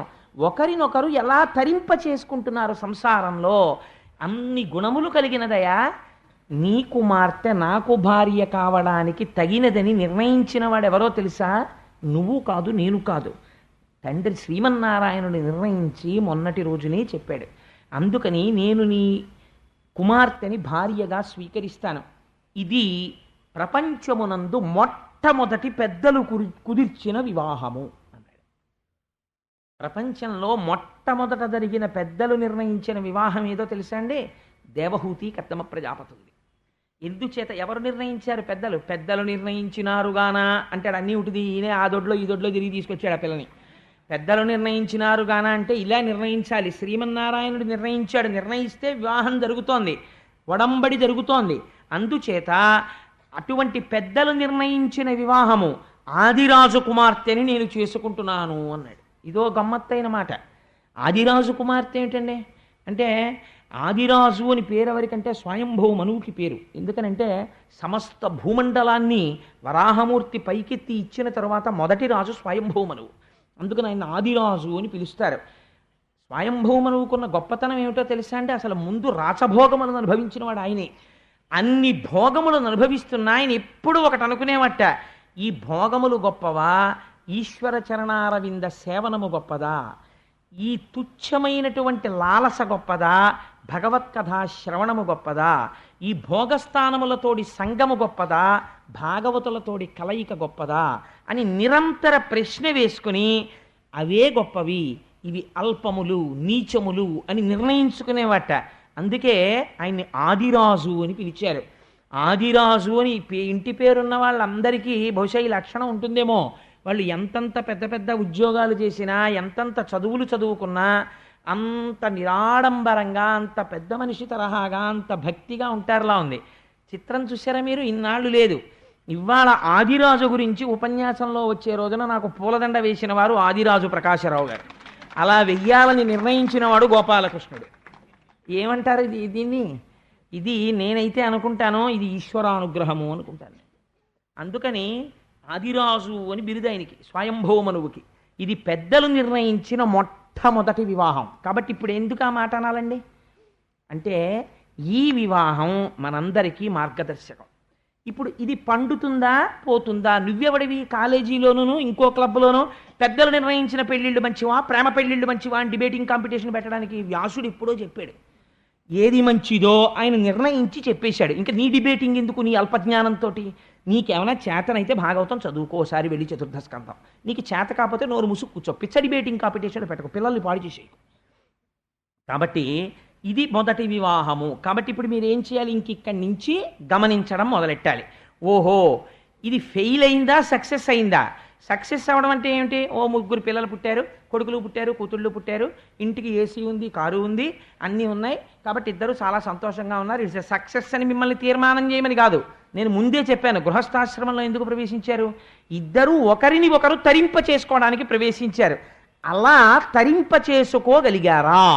ఇది మీరు నిర్ణయం చెయ్యాలి. ఇందులో శ్రీమన్నారాయణుడు మీరు తరించగలరు అనడానికే నీకు తగిన అనుకూలమైన భార్య పెద్దల చేత నిర్ణయింపబడుతోంది. కాబట్టి మీ వివాహము ఖచ్చితంగా తరింపచేస్తుంది. ఎలా? ఆయన ఒక వరం ఇచ్చాడు. ఏమిటి ఆ వరము? నేనే నీ కడుపున కొడుకుగా పుడతాను అని చెప్పాడు. ఇది న్యాయం అండి, ఇది యథార్థం. ఎందుచేత? తండ్రి మళ్ళీ తానే కొడుకుగా వస్తున్నాడు, మళ్ళీ ఆ కొడుకు ఏం చేస్తున్నాడు? మళ్ళీ తానే కొడుకుగా వస్తున్నాడు. ఏమవుతుంది? ఆ తేజస్సు నడుస్తోంది, అలాగా వంశపారంపర్యంగా నడుస్తోంది. అందుకని ఎవరు రావాలి? ఎవరు మొట్టమొదటి వాడో వాడు రావాలి. ఇప్పుడు మళ్ళీ అందుకు తాతగారి పోలుకో తండ్రి గారి పోలుకో రావాలి. అందుకని ఆ నారాయణుడుకు కర్దముడికి అభేదం, ఇద్దరు ఒకటే, తండ్రి కొడుకు ఒకటైపోయినప్పుడు అందుకని మళ్ళీ నారాయణుడే పుట్టాలి కడుపున. అందుకుని నేనే నీ భార్య కడుపున 10 నెలలు పడుకుని బయటికి వస్తానయ్యా అన్నాడు. ఎంత విజయం చూడండి! ఇది నిజంగా కర్దమ ప్రజాపతికి ఇది గృహస్థాశ్రమం యొక్క విజయము అని చెప్తే సంతోషపడిపోయారు. చిత్రం ఏమిటో తెలుసా అండి? స్వయంభువమనువు పిల్లనివ్వలేదు కర్దమ ప్రజాపతి. ఈయన కర్దమ ప్రజాపతి ఇన్ని మాటలు చెప్తే స్వయంభువమనువు ప్రపోజ్ చేస్తే ఆయన ఒప్పుకుంటే తన కూతురి వంక చూశాడు. కూతురు చాలా చిరునవ్వు నవ్వుతూ తన సంతోషాన్ని వ్యక్తం చేసింది. ఇవ్వలేదు పిల్లని. శతరూప చెయ్యి పట్టుకుని పక్కకి తీసుకెళ్ళాడు. నీకు అంగీకారమేనా అని అడిగాడు. భార్యాభర్తలంటే ఇది. ఎంత చిన్న విషయం అవనివ్వండి, అది ఆ చిన్న విషయం కూడా భార్యకి చెప్పకుండా ఉండలేక అయ్యో దానికి చెప్పకుండా ఉండడమా అని తనకి కలిగిన చిన్న సుఖం, చిన్న దుఃఖం, చిన్న కష్టం, చిన్న సంతోషం కూడా భార్యతో చెప్పుకోవడంలో ఆనందం పొందేటట్టుగా అనువర్తించి నడిచినటువంటి భార్య, భర్తని గెలుచుకున్న భార్య స్వాధీన వల్లభ. అందుకే శంకరుడు పార్వతీదేవికి చెప్పకుండా ఎవరికీ చెప్పడేది. అలా గెలుచుకుంది ఆవిడ. అలా గెలుచుకోగలిగితే స్వాధీన వల్లభ ఆవిడ భార్య అంటే. ఆయన అసలు ఆవిడ పేరు ఉట్టినే తలుచుకుంటుంటాడు, అన్నీ చెప్తాడు. ఎందుకు అలా పసిపిల్లాళ్ళ వెళ్ళి చెప్పడం? లొంగిపోయి కాదు, ఆవిడ తనని అలా గెలుచుకుంది. ఇక్కడ సింహాసనంలో అధిష్ఠితురాలయ్యింది. తన ప్రేమతో ఆయన్ని గెలుచుకుంది. ఆయనకి మార్గదర్శకత్వం చేస్తుంది. ఆయన ఎప్పుడైనా పొరపాటు పడితే అలా చేయకండి, తప్పు, మీరు ఇలా ప్రవర్తించండి అని ఆయన జీవితాన్ని ఉద్ధరించే బాట చూపిస్తుంది. అందుకే భార్య కేవలం దాసి కాదు, ఆవిడ కార్యేషు దాసి కరణేషు మంత్రి రూపేచ లక్ష్మి క్షమయా ధరిత్రి. అందుకని ఆవిడ ఎన్ని రకాలుగా సేవిస్తుందో. భార్యకున్నటువంటి స్థానం, స్త్రీకున్నటువంటి స్థానం ఎంత పరమ పవిత్రంగా ఆవిష్కరించారో చూడండి. శతరూప అంగీకరించిన తరువాత ఉత్తరక్షణ వివాహం, ముహూర్తం కుదిరింది కాబట్టి చేసేసాడు. చేసేస్తే బహుమతులు ఎవరిచ్చారో తెలుసా అండి? స్వయంభూ మనువు ఇవ్వలేదు, అత్తగారు ఇచ్చింది అల్లుడికి. ఇది ప్రేమ అంటే. మామగారు ఇవ్వడం కాదు, అత్తగారు మధుపర్కం ఇస్తుంది. మధుపర్కం ఇచ్చింది కాబట్టి అత్తగారికి అధికారం ఉంది. ఓయ్ అల్లుడు, నువ్వు ఈ స్ట్రైప్ షర్ట్ వేసుకోవాయి బాగుంటుంది నీకు అని ఓ చొక్కా కుట్టించి ఇవ్వడానికో, లేకపోతే అల్లుడు గారు మీరు సరదాగా ఆడుకోవడానికి మీరు టైర్ అయిపోయి వస్తారు కదా, రాత్రి 10కో 11కో మా అమ్మాయితో కాసేపు రిలాక్స్ అవ్వడానికి క్యారమ్ బోర్డు ఆడుకోండి అని ఒక క్యారమ్ బోర్డు కొనిచ్చింది అనుకోండి అత్తగారు, పొంగిపోవాలి అల్లుడు. మా అత్తగారు ఇంత చేస్తే ఆషాఢ మాసంలో క్యారమ్ బోర్డు ఇచ్చింది అనకూడదు. నా మానసికోల్లాసానికి క్యారమ్ బోర్డు కొనిచ్చింది మా అత్తగారిని పొంగిపోవాలి. ఎందుకలాగా అంటే తన కొడుకు ఎలా సంతోషించాలి, ఆడుకోవాలి, ఆనందంగా ఉండాలని చూస్తుందో అలా చూస్తుంది. మీకు చిత్రం ఏమిటో తెలుసా అండి, కర్దమ ప్రజాపతి లాంటి యోగి పురుషుడికి అత్తగారైనటువంటి శతరూప ఇచ్చిన బహుమానాల్లో ఏమున్నాయో తెలుసా? క్రీడా పరికరాలు ఉన్నాయి, ఆడుకునే ఆట వస్తువులు. అలా ఇవ్వడం ఏంటంటే అంతే, అది మొదటి వివాహం, అలా ఇవ్వాలి. అందుకని ఇవ్వవచ్చా ఏమిటండి ఇవన్నీ, అలాంటివన్నీ ఇచ్చారు అంటే నేనైతే చేస్తాను, నా కూతురు పెళ్ళైనప్పుడు సారెలో ఓ క్యారమ్ బోర్డు చెస్ బోర్డు కొనిస్తాను. ఎందుకంటే నేను కర్దమ ప్రజాపతి గురించి చదువుకున్నాను కాబట్టి. అలా ఇవ్వాలి, కాబట్టి అలా ఇవ్వడం న్యాయం. మధుపర్కం ఇచ్చిన వాళ్ళు అలా ఇవ్వాలి. అందులో నా అల్లుడు కూడా సంతోషించాలి, అతను ఉల్లాసంగా ఉండాలన్న నా కోరిక ఉంది, నా భార్య కోరిక ఉంది కదా, అందుకని ఇస్తే తప్పు లేదు. అంటే నిజంగా అసలు మన వివాహాలు ఎలా ఉండేవో, ఎంత అందంగా ఉండేవో మీరు ఒకసారి చూడండి. అందుచేత అంతవరకు చాలమ్మా, చర్చ అక్కర్లేదు దానికి.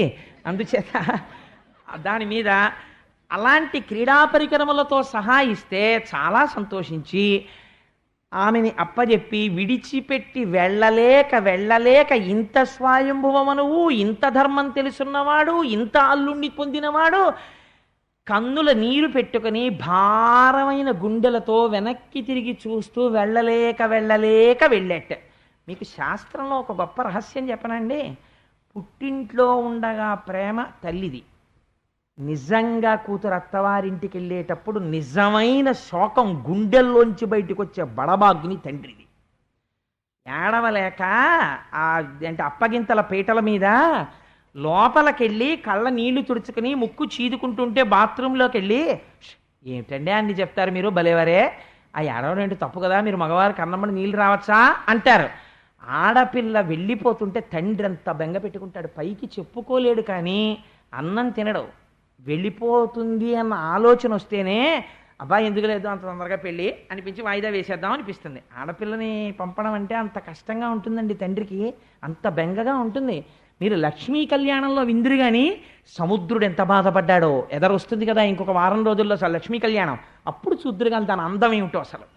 సరే, అందుచేత ఇంతటి స్వయంభవమనువు బెంగ పెట్టుకుని వెనక్కి తిరిగి వెళ్ళేట. మొదటి వివాహం ఎలా ఉండాలో అలాగే వర్ణించారు. తిరిగి వెళ్ళిపోతుంటే ఆయన వెళ్ళిపోతూ సరస్వతీ నదీ తీరంలో ఉన్నటువంటి మహాపురుషులందరినీ సేవిస్తూ తిరిగి వెళ్ళిపోయాడు.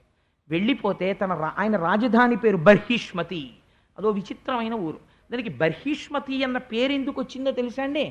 ఏ పేరు అనవసరంగా పెట్టరు మన వాళ్ళు. యజ్ఞవరాహమూర్తి నీటిలోంచి భూమిని పైకి తీయడం కోసమని నీటిలో తన యొక్క ముట్టె పెట్టి చాలాసేపు వెతికాడు. ఆ వెతకడంలో ఆయన ఒంటి మీద ఉన్నటువంటి వెంట్రుకలు నానిపోయి, బాగా నానిపోయిన తర్వాత భూమి దొరకక ఆ వెతుకుతూ ఒకసారి తల పైకి పెట్టి ఇలా విదుపుతుండేవాడు. ఆ విదుపుతున్నప్పుడు ఒంటి మీద నానిపోయిన వెంట్రుకలు కొన్ని ఎగిరి పడ్డాయి. అవి పడిన ప్రదేశం ఏదో దాని పేరు బర్హిష్మతి. ఆ పడిపోయిన వెంట్రుకలు భూమిలోకి వెళ్ళి అందులోంచి దర్భలు పైకి వచ్చాయి. ఆ దర్భలు ఇప్పటికీ ఆకుపచ్చగానే ఉంటాయి అక్కడ. ఆకుపచ్చని ఆ దర్భలతో నిరంతర యజ్ఞయాగాదులు చేసి శ్రీహరిని ఆరాధించేవాడు స్వయంభవమనువు. అటువంటి పట్టణం కనుక దానికి బర్హిష్మతి అని పేరు. అటువంటి పట్టణాన్ని రాజధానిగా చేసుకుని స్వయంభవమనువు పరిపాలిస్తున్నాడు. అంటే ఎంత వైదిక కర్మాచరణము కలిగిన వాడో, ఎంతటి ఈశ్వర సంబంధం ఉన్నటువంటి ప్రదేశమునందు ఆయన ఉన్నటువంటి వాడో మీరు ఆలోచించండి. సరే, అందుచేత కొంతకాలం అయిపోయింది. ఈవిడ మహాసౌందర్య రాశి. ఒక్క మాట మీరు అర్థం చేసేసుకున్నారు కదండి. విశ్వవసు అంతటి వాడు ఆకాశంలోంచి కింద పడిపోయాడు స్పృహ తప్పి. అంతటి అందగత్తె ఈవిడ కర్దమ ప్రజాపతిని సేవిస్తోంది. నేను ఇవాళ రేపు జరుగుతున్న పెళ్ళిళ్ళ గురించి చెప్పను, ఎందుకంటే భాగవతం చెప్తున్న నోటితో అవి చెప్పడం నాకు అసహ్యం. కానీ మీరు ఒకటి ఆలోచించండి, ఇంత సౌందర్య రాశి అయిన భార్య భర్తకి ఉపచారం చేస్తోంది. ఆయన ఏం చేస్తున్నాడు? తపస్సు పాటిస్తున్నాడు, నియమములు పాటిస్తున్నాడు. భర్త తపస్సు పాటించి నియమములు పాటిస్తే భార్య ఏం చెయ్యాలి? ఆవిడ అవే పాటించాలి. ఆయన భూశయనం చేస్తున్నాడు, ఆవిడ భూశయనం చేస్తోంది. ఆయన తపస్సు చేసుకుంటున్నాడు, ఆవిడ ఆయనకి కావలసినటువంటి ఫలాలు, ఆ సమయానికి కావలసిన పువ్వులు, ఆ సమయానికి కావలసిన తేనె అందిస్తోంది. ఆయనకి బాహ్యస్మృతి లేదు, తపస్సు చేసుకుంటూ పొంగిపోతున్నాడు. ఈవిడ ఇటువంటి భర్త దొరికాడని పొంగిపోయి ఆయన అనువర్తిస్తోంది.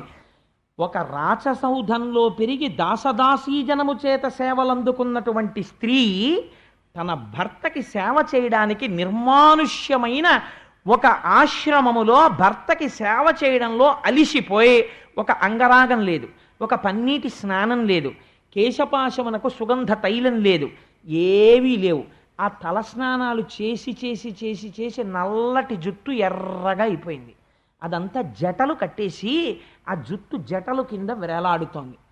ఆవిడ శుష్కించిపోయి శల్యం అయిపోయింది, అంత సన్నపడిపోయింది. ఒకనాడు దేవహూతి చూడడానికి ఎంత అందంగా ఉండేదో ఇప్పుడంతా శుష్కించిపోయింది. వ్యాసుల వారు ఎంత గొప్ప ఉపమానం వేశారో తెలుసా అండి? పార్వతీదేవి పరమశివుని సేవించినట్లు. ఆవిడ అపర్ణ అయితే అప్పుడు పరమశివుడు సంతోషించాడు. ఈవిడ అంతగా సృష్టించిపోయాక ఒకరోజు తపస్సులోంచి లేచి నడుస్తూ ఎందుకో ఇలా చూశాడు దేవహూతి వంక. ఆవిడ శరీరాన్ని చూసి ఆశ్చర్యపోయాడు. నేను ఒకనాడు ఈవిడ సౌందర్యాన్ని వర్ణన చేశాను. నా కోసం తప్పించడంలో, నా కోసం పరిశ్రమించడంలో, నా కోసం ఇన్ని ఏర్పాట్లు చేయడంలో ఈవిడ ఇవాళ ఇలా అయిపోయింది అని, దేవహూతి నీ సేవలకి నేను సంతోషించాను కాబట్టి ముందేది ధర్మము. ఇద్దరూ కలిసి ఈశ్వరార్చన నిపుణులయ్యారు.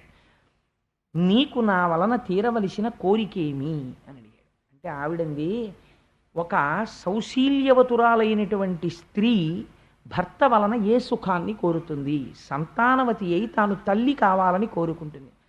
ఈశ్వర, మీరు నాకు పతిదేవులు, మీరు నన్ను కరుణించి నేను తల్లినయ్యేటటువంటి అదృష్టాన్ని నాకు కటాక్షించండి అని. అంటే వాళ్ళు ఎంత ధర్మబద్ధమైన కామమును అనుభవించారో చూడండి, తల్లి అగుట కొరకు. ఆయన అన్నాడు తప్పకుండా అని. ఆయన ఒక అందమైన మాట చెప్పాడు.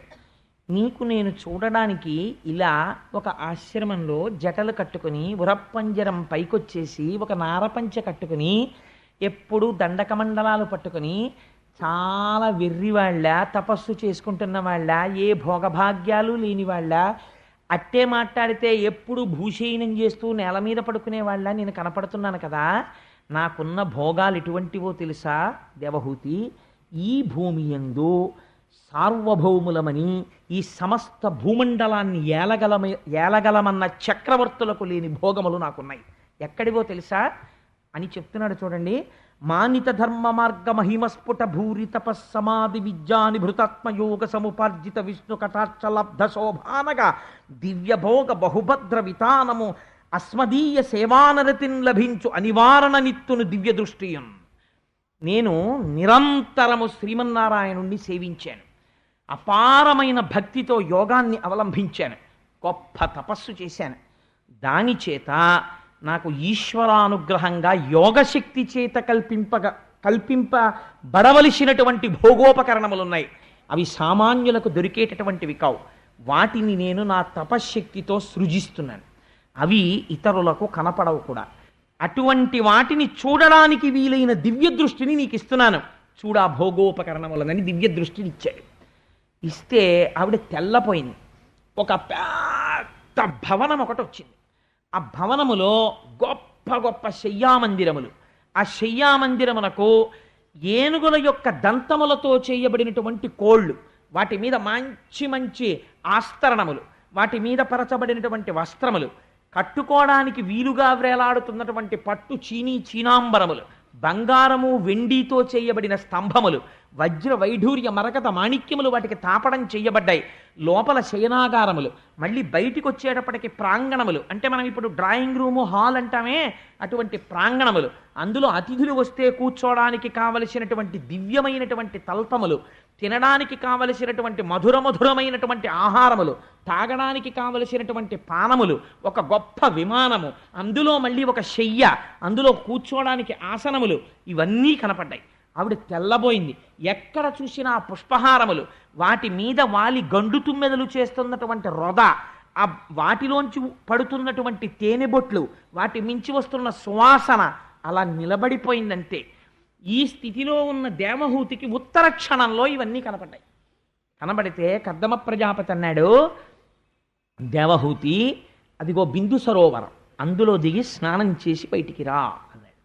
ఒక్కసారి ఆ శ్రీమన్నారాయణుడి కంటి వెంట పడిన ఆనంద బాష్పముల చేత ఏర్పడిన బిందు సరోవరమునందు ఆ దేవహూతి దిగి స్నానం చేసి పైకొచ్చింది. వచ్చేటప్పటికి పూర్వం దేవహూతి ఎంతటి సౌందర్యంతో ఉండేదో దానికి 10,000 రెట్ల సౌందర్యాన్ని పొందింది. అక్కడ 1,000 మంది దివ్యమైన కాంతలు కనపడ్డారు. వాళ్ళు వచ్చి ఆవిడికి పట్టుపుట్టములు కట్టి అంగరాగములు నలది ఆవిడికి చక్కటి కేశపాశమును ముడివేసి అందులో రకరకాలైన పువ్వులు పెట్టి రకరకాలైన హారములను అలంకరించి ఒక నిలువుటద్దం పట్టుకొచ్చి ఆవిడ ముందు పెట్టి అమ్మ చూసుకోని సోయగం అన్నారు. అద్దంలో దేవహూతి తన సోయగాన్ని తాను చూసుకుని వెంటనే తన భర్తని స్మరించినది. ఎంత ధర్మం ఉందో చూడండి అందులో. అంతకన్నా నేను వ్యాఖ్యానం చేయక్కర్లేదు. భర్తని స్మరించినది. ఉత్తర క్షణం కర్దమ ప్రజాపతి ప్రత్యక్షమయ్యాడు. ప్రత్యక్షమై మనం ఎవరు అనుభవించని భోగములను అనుభవిద్దాం దా అన్నాడు అని విమానం ఎక్కించాడు. ఆ విమానం ఎటువంటి విమానమో తెలుసా అండి? ఏదో ఏసీతోటి వాటితోటి భూమి మీద ఉండే ఇల్లు కాదు. అది సమస్త లోకముల మీద ఎవరికీ కనపడకుండా తిరగగలిగినటువంటి విమానం. అటువంటి విమానంలో వాళ్ళు తిరుగుతున్నారు. తిరుగుతూ ఆ భోగములను అనుభవిస్తూ ఆ మధుర పదార్థములను సేవిస్తూ ఇద్దరూ ఆనందంగా క్రీడిస్తూ ఆ విమానము మేరుపర్వత శిఖరముల మీద దిగింది. దిగితే దాని చర్యలలోకి వెళ్ళారు. అక్కడ గంధర్వులు, యక్షులు, కిన్నెరులు, కింపురుషులు, దేవతలు ఆ మేరుపర్వతాన్ని చుట్టి వస్తుంటాయి. గ్రహాలన్నీ ఎప్పుడు మన సత్యనారాయణ వ్రతంలో సుబ్రహ్మణ్య శర్మ గారు ఆవాహన చేశారు కదా, రాహుకేతువులు తప్ప మిగిలిన వాళ్ళందరూ ప్రదక్షిణ పురస్సరంగా వస్తుంటారు. ఆ మేరుపర్వత చర్యలలో దేవహూతితో కలిసి కొన్ని సంవత్సరములు అలా భోగములను అనుభవిస్తూనే ఉన్నాడు. ఆ విమానములలో తిరుగుతూనే ఉన్నాడు. సంసారము కూడా అంతే, భోగములను అనుభవిస్తూనే ఉన్నాడు. అలా అనుభవిస్తూ ఉండగానే వాళ్ళకి 90 ఆడపిల్లలు పుట్టారు. 90 ఆడపిల్లలు పుట్టిన తర్వాత 9వ పిల్ల పుట్టిన తర్వాత కర్దమ ప్రజాపతి అన్నాడు, మనం ఎన్నాళ్ళ నుంచి భోగం అనుభవిస్తున్నామో నీకు గుర్తుందా దేవహూతి అన్నాడు. అంటే ఆవిడంది, అయ్యో క్షణంలా గడిచిపోయిందండి సమయం. 90 ఆడపిల్లలు పుట్టేశారు, పెద్ద పిల్ల పెళ్ళిడికి వచ్చేస్తోంది, జ్ఞాపకమే లేదు చూసారా, కాలము క్షణంలా గడిచిపోయింది. సంసార భోగమునందున్నవాడికి అలాగే గడిచిపోతుంటుంది.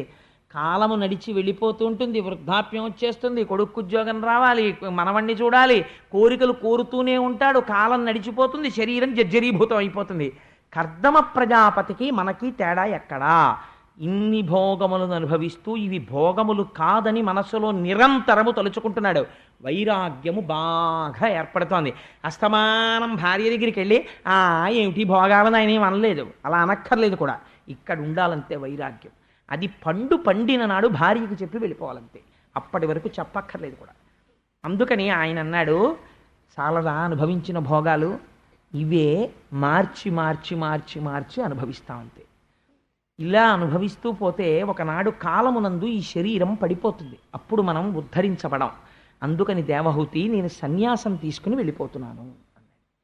నీ తండ్రికి నేను వివాహ సమయంలో మాట ఇచ్చాను, సంతానము కలిగే వరకే దేవహూతితో ఉంటానని. 90 ఆడపిల్లలు పుట్టారు. అందుకని నేను వెళ్ళిపోతున్నాను సన్యాసానికి. ఎందుకని అంటే లోపల వైరాగ్యం బలపడినది. ఎందుచేత? నిరంతరము భోగం ఇది కాదని పరిశీలన చేయుట చేత. అందుకని సన్యాసానికి వెళ్ళగలిగాడు. ఇప్పుడు చూడండి గృహస్థాశ్రమాన్ని ఎలా వాడుకోవాలో వాడాడు కర్దమ ప్రజాపతి. ఇదే నేను ముందు చెప్పిన ఉపోద్ఘాతం.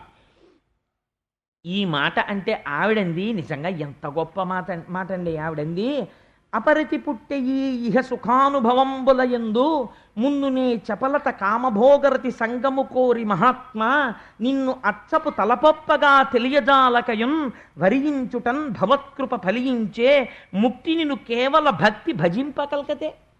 అరే ఏం ఆశ్చర్యమయ్యా! ఇద్దరం కలిసే భోగం అనుభవించాం, ఇద్దరం కలిసే సుఖాలు అనుభవించాం, ఇద్దరం కలిసే విమానంలో తిరిగాం, ఇద్దరం కలిసే పిల్లల్ని కన్నాం. నువ్వు పైకి చెప్పలేదు, భోగం అనుభవిస్తున్నప్పుడల్లా ఇది భోగము కాదని లోపల పరిశీలన చేశావు. ఇంత వైరాగ్యానికి వచ్చేసావు. వచ్చేసి నేను సన్యాసం తీసుకుంటానని వెళ్ళిపోతున్నావు. నీ వంటి మహాత్ముడితోనే నేను ఇంతకాలం ఉన్నాను. నాకు అసలు ఈ ఆలోచనే రాలేదు. అందుచేత అసత్పురుషుడితోటి ఉన్నంత మాత్రము చేత భోగమునందు ఉండిపోవడం సహజం. సత్పురుషుడితో కలిసి నేను సంసారము చేస్తూ కూడా నీకున్న ఆలోచన నాకు రాకుండానే నా జీవితం వెళ్ళిపోతోంది. నువ్వేమో పండిపోతున్నావు. పండిపోయి ఇవి భోగములు కాదు తుచ్చములు అని స్థిర నిర్ణయానికి వచ్చేసి గొప్ప వైరాగ్య సంపత్తితో వెళ్ళిపోతున్నావు. నిన్ను ఆపను. ఎందుకని? నువ్వు పండిపోవడమే కావలసింది. పండాలి గృహస్థాశ్రమంలోకి వచ్చినందుకు. కానీ ఒక్క కోరిక, నాకు 90 ఆడపిల్లల్ని ఇచ్చావు, ఇప్పుడు వీళ్ళకి యోగ్యమైన వరుల్ని తేవాలి. నేనా ఆడదాన్ని, నాకా ఏమీ తెలియవు. ఇన్నాళ్ళు నీ వెనక నీ నీడలో నా భర్త ఇంత గొప్పవాడని తిరిగిశాను. ఇప్పుడు నువ్వు ఉన్న పళంగా సన్యసించి వెళ్ళిపోతే ఈ ఆడపిల్లలకి నేను ఎలా సంబంధాలు చూడను? అందుచేత ఇంటికి రక్షణగా నాకొక్క కొడుకుని కటాక్షించి వెళ్ళిపో. ఆ కొడుకు మళ్ళీ నన్ను సంసార లంపటమునందు తిప్పేవాడు కాకూడదు. నువ్వు వెళ్ళిపో సన్యాసానికి, కానీ ఆ కొడుకు నన్ను ధరించేవాడు కావాలి, నన్ను కూడా జ్ఞానము వైపుకి తిప్పేవాడు కావాలి. అటువంటి వాడు కూతుళ్ళని గట్టెక్కించగలిగిన వాడు ఒక కొడుకునిచ్చి వెళ్ళిపోవయా.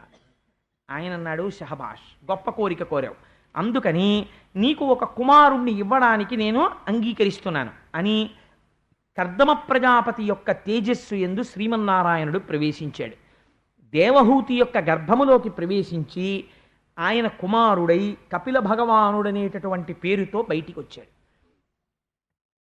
కపిల మహర్షి జన్మిస్తే భగవానుడు కపిల రూపంలో దేవహూతి కడుపున పుడితే ఆశ్చర్యం ఏమిటో తెలుసా అండి? సంతోషం ప్రకటించడానికి చతుర్ముఖ బ్రహ్మగారు వచ్చారు. ఎవరితో? మరీచి మొదలైన మహర్షులతో. నువ్వురా నాయనా కొడుకు అంటే కర్దమ ప్రజాపతి, నిన్ను నేను సృష్టించి ఒక మాట చెప్పాను, ప్రజోత్పత్తి చెయ్యి అని చెప్పాను. నువ్వు కేవలము ప్రజోత్పత్తి చేస్తూ ఉండిపోలేదు, గృహస్థాశ్రమములోనికి వెళ్ళి ప్రజోత్పత్తి చేసి ధర్మబద్ధమైన భోగమును భవించి భోగమును విచారణ చేసి వైరాగ్యమును పొంది వైరాగ్యము వలన సన్యసించుటకు సిద్ధపడి భార్య కోరిక తీర్చడానికి కొడుకుని జనింపచేసి ఈశ్వరుణ్ణి కొడుగ్గా పొందావు. అదిగో స్వామి యొక్క పాదములలో చూశావా? హలరేఖ కనపడుతోంది, నాగలి అంకుశం కనపడుతోంది, పద్మం కనపడుతోంది. శ్రీమన్నారాయణుడే నీ కొడుకుగా జన్మించాడు. నీలాంటి కొడుకుని కని నేను తరించిపోయానయ్యా అన్నాడు. ఇది గృహస్థాశ్రమంలో ప్రవర్తించవలసిన విధానం. అందుకని కర్దమా, నేను పరమానందాన్ని పొందుతున్నాను. కపిలుణ్ణి సేవించి నీ భార్య దేవహూతి మోక్షాన్ని పొందుతుంది. నువ్వు సన్యాసాశ్రమంలోకి వెళ్ళి నువ్వు పొందుతావు. ఈశ్వరుడే ఇంట్లో పుడితే బయటికి వెళ్ళిపోవడం ఎందుకండి సన్యాసాశ్రమానికి? అంటే ఇంకా తన ఇల్లు అన్న భావనతో ఉండడానికి వీల్లేదు. నేను నాది అన్నదేదీ లేదు. న్యాసం అంటే నిక్షేపించుట, సన్యాసము, సత్ ఎందు నిక్షేపించేశాడు. ఈశ్వరుడు తప్ప నేనన్నవాడు నా అన్నవాడు నాకు లేడు. కాబట్టి ఏమిటి? ఆకలేసింది, అన్నము ఎక్కడిది? తనకని ఉండదు, భిక్ష. ఆయన తిన్నారనుకోండి, ఆయన అన్నమే తింటారు. మన ఇంటికి భిక్షకు వచ్చిన స్వామి, మనము అన్నమే తింటాం. కానీ ఆయన అంటారు, నేను భిక్షకు వచ్చానండి. అంటే నాకు ఆకలేసింది, ఒక ఇంటి ముందు నిలబడి భవతి భిక్షాందేహి, మేము పెడతాను రండి భిక్ష అన్నారు. ఇది భిక్షాన్నముగా తింటున్నాను. అందుకే రుచి చెప్పరు. దోసకాయ పప్పు చాలా బాగుందమ్మా అని ఏం అనరు. ఇది ఈ ఆకలి తీరడానికి, దగ్గు తగ్గడానికి మందేసుకున్నట్టుగా తింటారు. మీకు నేను ఒక ఆశ్చర్యకరమైన సంఘటన చెప్పనండి. చంద్రశేఖర పరమాచార్య స్వామి వారు కంచి పీఠాధిపతులుగా చేరినటువంటి కొత్తలో ఆశ్రమంలో వంటవాడు తోటకూర పప్పు చేసి వడ్డించాడు. వడ్డిస్తే పరమాచార్య స్వామి వారి నోటి వెంట పుసుక్కునో మాట వచ్చింది, పప్పు చాలా బాగుంది అన్నారు. మరునాడు మళ్ళీ తోటకూర పప్పు వేశాడు, తిన్నారు. 3వ రోజు తోటకూర పప్పు వేశాడు, తిన్నారు. 4వ రోజు తోటకూర పప్పు వేశాడు, తిన్నారు. 5వ రోజు ఆయనకి భిక్ష తీసుకొస్తున్నారు. తీసుకొస్తుంటే అన్నారు, ఇవాళ భిక్ష అక్కర్లేదన్నారు. అంటే భిక్ష అక్కర్లేదన్నారు, ఏమన్నా కడుపులో కొంచెం ఇబ్బందిగా ఉందేమో అని ఊరుకున్నారు. వారం రోజులు అయిపోయింది, 10 రోజులు అయిపోయింది, భిక్ష తీసుకోరు. రోజు భిక్ష తీసుకోవలసిన సమయంలో గోశాలలోకి వెళ్ళి ఆవు పంచకంలోంచి పేడ పిసరు కొద్దిగా తీసి నలిపి ఆ ఉండ నోట్లో వేసుకుని లోపలికి వెళ్ళిపోయేవారు. ఆఖరికి ఎవరు పడితే వాళ్ళు పీఠాధిపతులను ఏది పడితే అది అడగడం కుదరదు. ఆస్థాన పౌరాణికుల్ని పిలిపించారు. ఎందుకు స్వీకరించట్లేదు? భిక్ష అడగమన్నారు. అడిగితే వారు అడిగితే చంద్రశేఖర పరమాచార్య స్వామి చెప్పారు, నేను రేపొద్దున్న ఎక్కడికైనా వెడితే కంచికామకోటి పీఠాధిపతులు, శంకర భగవత్పాదుల శిష్యులు శ్రీ శ్రీ శ్రీ చంద్రశేఖర పరమాచార్య స్వామి వారు విజయం చేస్తున్నారని చెప్తారు. నేను కట్టుకున్నది కాషాయం, సన్యసించాను. ఒక తోటకూర పప్పు రుచికి లొంగిపోయి నేను ఈ జిహ్వతో ఆ పప్పు బాగుంది అన్నాను. ఈ నాలుకతో తోటకూర పప్పు రుచికి లొంగినటువంటి నేను రేపు ప్రజానీకానికి ప్రతి ఊరు వెళ్ళి మీరు ఇంద్రియాల్ని నిగ్రహించుకోండి అని అనుగ్రహ భాషణం చెయ్యనా? ఏ నాలుక పప్పు రుచికి లొంగిందో దాన్ని ఆవు పేడతో శుద్ధి చేస్తున్నాను 11 రోజులు, అందుకని ముట్టన పదార్థం అన్నారు. ఇది మహాపురుషులంటే అంత జాగ్రత్తగా ఉంటారండి. ఒక మాట అంటే ఇంద్రియాలను నిగ్రహించుకోవడం అంటే అంత జాగ్రత్తగా ఉంటుంది, అంత తేలిక కాదు అది. కాబట్టి మహానుభావుడు ఆ కపిల మహర్షి జన్మిస్తే నమస్కరించి చతుర్ముఖ బ్రహ్మగారు పొంగిపోయారు. పొంగిపోతే ఆయన వెళ్ళిపోయిన తరువాత కర్దమ ప్రజాపతి తనకు కలిగినటువంటి 9 మంది కుమార్తెల్ని ఎవరికిచ్చి దానం చెయ్యాలి అంటే, మళ్ళీ ఇంటి పెద్దగారు తండ్రి గారు బతికున్నాడు ఇంకా చతుర్ముఖ బ్రహ్మగారు, ఆయన పేరు మీద పడుతోంది శుభలేఖ. ఆయన నిర్ణయించవలసిన వాళ్ళు ఇంటి పెద్ద ఆయనకి చెప్పాలి, నాన్నగారు ఎవరికి ఇవ్వనండి మా పిల్లల్ని అని అడగాలి. ఒరే ఫలానా ఫలానా వాళ్ళకి ఇవ్వరా అని ఆయన అనుభవంతో చెప్పాలి. గృహస్థాశ్రమం ఎలా ఉంటుందో కర్దమ ప్రజాపతి జీవితం అలాగే ఉంటుంది. చతుర్ముఖ బ్రహ్మగారు చెప్పారు, నీకు కలిగిన 9 పిల్లల్ని 9 ఋషులకిచ్చి పెళ్లి చేయి అన్నారు. అంటే మరీచి మహర్షికి కళ అనబడే కుమార్తెనిచ్చారు. అత్రి మహర్షికి అనసూయనిచ్చి వివాహం చేశారు. అంగీరసునకు శ్రద్ధ అనబడేటటువంటి అమ్మాయినిచ్చి పెళ్లి చేశారు. పులశ్చనకు హవిర్భవు అనబడేటటువంటి అమ్మాయినిచ్చి పెళ్లి చేశారు. పులహునకు గతి, క్రతువునకు క్రియ, భృగువుకు ఖ్యాతి, వశిష్ఠునకు అరుంధతి, అధుర్వునకు శాంతి. 9 ఋషులకి 9 కన్యల్నిచ్చి కన్యాదానం చేశాడు. చేసిన తర్వాత తను సన్యసించి వెళ్ళిపోయే ముందు లోపలికి వెళ్ళి చంటి పిల్లవాడు ఆ పడుకునున్నాడు కపిలుడు, ఆయన ఎవరో కర్దముడికి తెలుసు.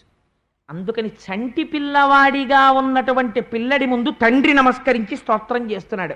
మహానుభావా, మీరెందుకు జన్మించారో నాకు తెలుసు. మీరు శ్రీమన్నారాయణుడు, నన్ను ఉద్ధరించడానికి జన్మించారు. నాకు పితృరుణం తీరదు కొడుకు పుట్టకపోతే, అందుకని కొడుకుగా పుట్టి నన్ను పితృరుణం నుంచి ఉద్ధరించారు. అసలు మీ యొక్క సౌజన్యానికి హద్దు లేదు తండ్రి, మీకు నమస్కారం అన్నాడు. అంటే ఆయన అన్నారు, నా చేత పూర్వంబునందు ప్రతిశ్రుతమైన వచనముల్ తప్పక వర మునీంద్రని ఇంట పుట్టితి, నిర్హేతుక స్థితి భూరి దయాగుణంబున అవాప్త సకల కాముండ నేను సన్మునివేషంబు ధరించుటెల్ల నా కొరకు కాదు, విను మహాత్ములకైన మునులకు పరమాత్మ గురు సద్వివేకంబు సరసి చూపు తత్వబోధంబు కొరకును తల్పబడిన అంచిత వ్యక్త మార్గమైనట్టి దేహమని తలంపుము మత్పదధ్యాన శక్తి ధీపరాయణ మహిమంబు తేజరిల్లా. ఇతపూర్వం నేను ఒకసారి ఈ భూమండలం మీద జన్మించి సాంఖ్యం అనేటటువంటి వేదాంతాన్ని బోధ చేశాను. సాంఖ్యం అంటే తత్వం ఎన్ని రకాలుగా ఉంటుందో చెప్పడం, ఆ సంఖ్యతో నిర్ణయించి చెప్పడం. ఆ సాంఖ్యము చెప్పాను, కానీ లోకం మరిచిపోయింది. మళ్ళీ సాంఖ్యము చెప్పడం కోసం నీకు కొడుకుగా పుట్టాను, నీకు మాట ఇచ్చాను నీకు కొడుకుగా పుడతానని, మాట తప్పలేదు, నీకు కొడుకుగా పుట్టాను. నాయనా నువ్వు సన్యసించి వెళ్ళిపో, నువ్వు మోక్షాన్ని పొందుతావు అంటే ఆయన అన్నారు, నా భార్య నీకు తల్లి అయినటువంటి దేవహూతిని స్వామి నువ్వు ఉద్ధరించాలన్నారు. తప్పకుండా ఉద్ధరిస్తానన్నారు. పెరిగి పెద్దవాడయ్యాడు కపిల మహర్షి, తపస్సు చేసుకుంటున్నాడు ఆ బిందు సరోవరంలో కూర్చుని. ఆ 9 పిల్లల పెళ్ళిళ్ళు అయిపోయాయి. మహానుభావుడిచ్చినటువంటి భోగోపకరణములన్నీ ఎక్కడున్నాయో తెలుసా అండి? కర్దమ ప్రజాపతి ఇచ్చిన భోగోపకరణములు అక్కడే ఉన్నాయి. అన్ని భార్యకిచ్చి వెళ్ళాడు. ఇన్ని భోగోపకరణముల మీద వైరాగ్యం పుట్టింది భర్త వెళ్ళిపోగానే. నా భర్త అంతటి స్థితిని పొందాడు, నేను ఇంకా ఈ సంసార లంపటమునందు పడిపోయి ఉండిపోయాను, నేను కూడా ఉద్ధరింపబడాలి. అందుకని ఇప్పుడు దేవహూతి కపిల మహర్షి దగ్గరికి వెళ్ళింది, కొడుకు దగ్గరికి వెళ్ళి ఎంత గొప్ప మాట చెప్పిందో చూడండి. భూరి మదీయ మోహ తమముం బెడబాప సమర్థులన్యులెవ్వారలు నీవు కాక నిరవజ్య నిరంజన నిర్వికార సంసార లతా లవిత్ర భుజసత్తమ సర్వశరణ్య ధర్మ విస్తారక సర్వలోక శుభదాయక నిత్య విభూతి నాయక. ఇది సంసారంలో ఉన్నవాడు ఒక స్థితికి వెళ్ళిన తరువాత అడగవలసిన మాట. నేను ఇంతకాలం మొహాంధకారంలో పడిపోయాను, ఈ ఇంద్రియముల యొక్క సుఖములే సుఖములు అనుకుని ఈ సంసారమునందు ఉండిపోయాను. నీ తండ్రి సంసార సుఖములను అనుభవిస్తూ వైరాగ్య సంపత్తిని పొంది సన్యసించి వెళ్ళిపోయాడు. కాలమునందు నాకు కూడా సమయం అయిపోతోంది, నేను ఏది తెలుసుకుని మోక్షమును పొందాలో అటువంటి తత్వమును నాకు బోధ చెయ్యి అని అడిగింది. అడిగితే మహానుభావుడు కపిలుడు చెప్పడం మొదలుపెట్టాడు. దీన్నే కపిల గీత అంటారు. ఈ కపిల గీత వింటే ఏమవుతుంది అంటే, కపిల గీత విన్నటువంటి వాళ్ళకి ఇంతకాలము నుంచి ఏది చూసి సత్యమని భ్రమించారో ఆ సత్యము సత్యము కాదన్నటువంటి వైరాగ్య భావన ఏర్పడడానికి కావలసిన ప్రాతిపదిక దొరుకుతుంది. కపిలుడు దేవహూతికి చెప్పాడు, దేవహూతి విని మోక్షం పొందేసింది అని పూర్తి చేసేసాడు అనుకోండి వ్యాసుడు. మీరు నేను అభ్యంతర పెడతామండి? ఏమీ అభ్యంతర పెట్టాం. భగవద్గీత కృష్ణ భగవానుడు చెప్తే ఒక్క అర్జునుడికి వినపడింది, అలాగే దేవహూతికి వినపడిందండి అన్నాడు అనుకోండి. మీరు నేను ఈ ఆఖ్యానం విని ఏమిటి ఉద్ధరింపబడతాన్నటువంటి వాళ్ళు ఎవరైనా మహాపురుషులు ఉన్నారేమో నాకు తెలియదు, కానీ మనలో ఎవరైనా కర్దమ ప్రజాపతి స్థాయిలో ఉన్న వాళ్ళం ఉన్నామా? పెద్దలు నిర్ణయించిన వివాహానికి వారసులుగా వస్తూ కర్దమ ప్రజాపతి స్థాయిలో ఉన్నామా? లేం. ఏమో మీ సంగతి నాకు తెలియదు, మీరు మహాత్ములు, మీరు కర్దమ ప్రజాపతులేమో. నేను మాత్రం దేవహూతి స్థాయిలో ఉన్నాను. కాబట్టి ఇప్పుడు అసలు వినవలసినది ఏది ఇందులో? కపిల గీత వినాలి. ఇప్పుడు కపిలుడు చెప్తున్న మాటలు వినాలి. కపిలుడు చెప్తున్న మాటలు వింటే దేవహూతికి ఏదైందో అది మనకు అవుతుంది కదా. ఆ తర్వాత దేవహూతి ఏం చేసింది, దేవహూతికి ఏం జరిగింది, కాబట్టి మీకు అదే జరుగుతుంది. అంతే కదండి తీర్పు. కాబట్టి ఇప్పుడు కపిలుడు ఏ ప్రసంగం చేస్తున్నాడో ఆ ప్రసంగం చాలా విలువ కలిగినటువంటి ప్రసంగము. ఇప్పుడు అమ్మకి ఆయన ఏం చెప్తున్నాడు? ఆయన అన్నాడు, అమ్మా, ప్రతి జీవికి కూడా ప్రపంచములో అనేక రకమైన జీవరాశులు ఉన్నాయి. అందులో ప్రధానముగా మనుష్యుడనబడేటటువంటి వాడి జన్మ చాలా ఉత్కృష్టమైనటువంటి జన్మ. ఎందుచేత అంత గొప్ప జన్మ అంటే, తరవాక్షి వినుమ చేతన దేహముల కంటే చేతన దేహముల్ శ్రేష్టము, అందు ప్రాణవంతంబులై స్పర్శజ్ఞానంబు కలుగు చైతన్య వృక్షముల కంటే ఘన రసజ్ఞాత సంకలిత చేతనులుత్తములు, రసజ్ఞానంబు కలుగు వాని కంటే గంధజ్ఞానంబు కలిత భృంగములు కడు శ్రేష్టములు, వానికంటే శబ్ద వేదులగుదురు శ్రేష్ఠులు, వెలయు శబ్ద విధుల కంటేను మరి రూపవేదులైన వాయసాదులు శ్రేష్టములు, వానికంటే వరుస బహుపాదలుత్తములు, వారికంటే తలప చతుష్పదులు అధికులు, దలకొని మరి వారికంటే పాదద్వయముంకల మనుజులు అఘతములి ములవారలయందు వర్ణములు నాల్గరయన్. ఆయన ఎంత గొప్ప మాట చెప్పాడో తెలుసా అండి? ఈ సృష్టిలో దేని బట్టి ఏది గొప్పదో చెప్తానమ్మా, నువ్వు కొంచెం జాగ్రత్తగా విను. ఏమిటి? ఈ దేహములు పొందినటువంటి వాళ్ళల్లో ప్రాణములు కలిగినటువంటివి మొదట శ్రేష్టములు. ఏవి ప్రాణములు కలిగినవి? చెట్లకి ప్రాణం ఉంది. చెట్లకి ప్రాణం ఉన్నా చెట్ల కన్నా గొప్పతనం ఉన్నదోటి ఉంది ప్రాణం ఉండి. ఎందుచేత అది గొప్పది అంటే, స్పర్శజ్ఞానము కలుగుట చేత వృక్షముల కంటే స్పర్శజ్ఞానం ఉన్నది గొప్పది. చెట్టుని పట్టుకుని మీరు నరికేస్తున్నారనుకోండి, స్పర్శజ్ఞానం ఉంటుంది, తెగుతూ ఉంటుంది. కానీ స్పర్శజ్ఞానం ఉన్నంత మాత్రాన నిజంగా స్పర్శజ్ఞానం ఉండి తెగిపోయి నరకపడుతుంటే దానికి ప్రాణమైతే ఉంది, కానీ ఆ నరకబడుతున్నప్పుడు దాని యందు విశేషమైనటువంటి ఖేదమో అరుపో బాధో కలుగుతుందని మీరు అనలేరు. ప్రాణము మాత్రం ఉన్నది. స్పర్శజ్ఞానం ఉన్నది ఎవరికి ఉన్నది అంటే, దీనికన్నా స్పర్శజ్ఞానము ఉన్న ప్రాణి ఏది ఉన్నదో అది ఉత్కృష్టము. అంటే చెట్టుకి లేదు, కానీ చెట్టు కన్నా ఒక బర్రె అలా వెళ్ళిపోతూ ఆ చెట్టుకేసి ఇలా ఒరుసుకుంటే నా దురద తీరుతుంది అనుకుందనుకోండి, స్పర్శజ్ఞానం ఉంది కాబట్టి ఆ ప్రాణి గొప్పది. స్పర్శజ్ఞానం ఉన్నదానికన్నా కూడా ఏది గొప్పది అంటే, రసజ్ఞానము కలిగినది గొప్పది. రుచి కూడా చెప్పగలిగిన ప్రాణి ఉంటే అది గొప్పది. రుచి కూడా చెప్పగలిగినటువంటి జ్ఞానము కంటే వాసన కూడా చెప్పగలిగినటువంటి భృంగములు గొప్పవి. అందుకే సువాసన కలిగిన చోటికి సీతాకోక చిలుకలు ఎగురుతాయి. అందుకని సువాసనని పసిగట్టగలిగినటువంటి భృంగములు గొప్పవి. దానికన్నా ఏది గొప్పది? శబ్దమును వినగలిగినటువంటి వాయసాదులు అంటే పక్షులు మొదలైనవి గొప్పవి. చప్పుడైతే అది ఇలా అంటుంది అని, చిన్న చప్పుడైతే ఎగిరిపోతుంది కాబట్టి అది చప్పుడికి ప్రతిస్పందిస్తోంది. శబ్దమును వినగలిగినది గొప్పది. శబ్దమును వినగలిగిన దానికన్నా ఏది గొప్పది? అనేక పాదములు ఉన్నది గొప్పది. అదేమిటంటే అనేక పాదములు ఉన్నది ఉంటుందా అంటే ఉంటుంది. 8 పాదములు ఉన్నది ఒకటి ఉంది ప్రపంచంలో, శరభం అంటారు, అది గొప్పది. దానికన్నా ఏది గొప్పది? 4 పాదములుండి సాధుత్వము కలిగినది గొప్పది. ఆవు, గేదె, గొర్రె, మేక ఇలాంటివి. 4 పాదములున్న కన్నా ఏది గొప్పది? 2 పాదములు ఉన్న మనిషి గొప్పవాడు.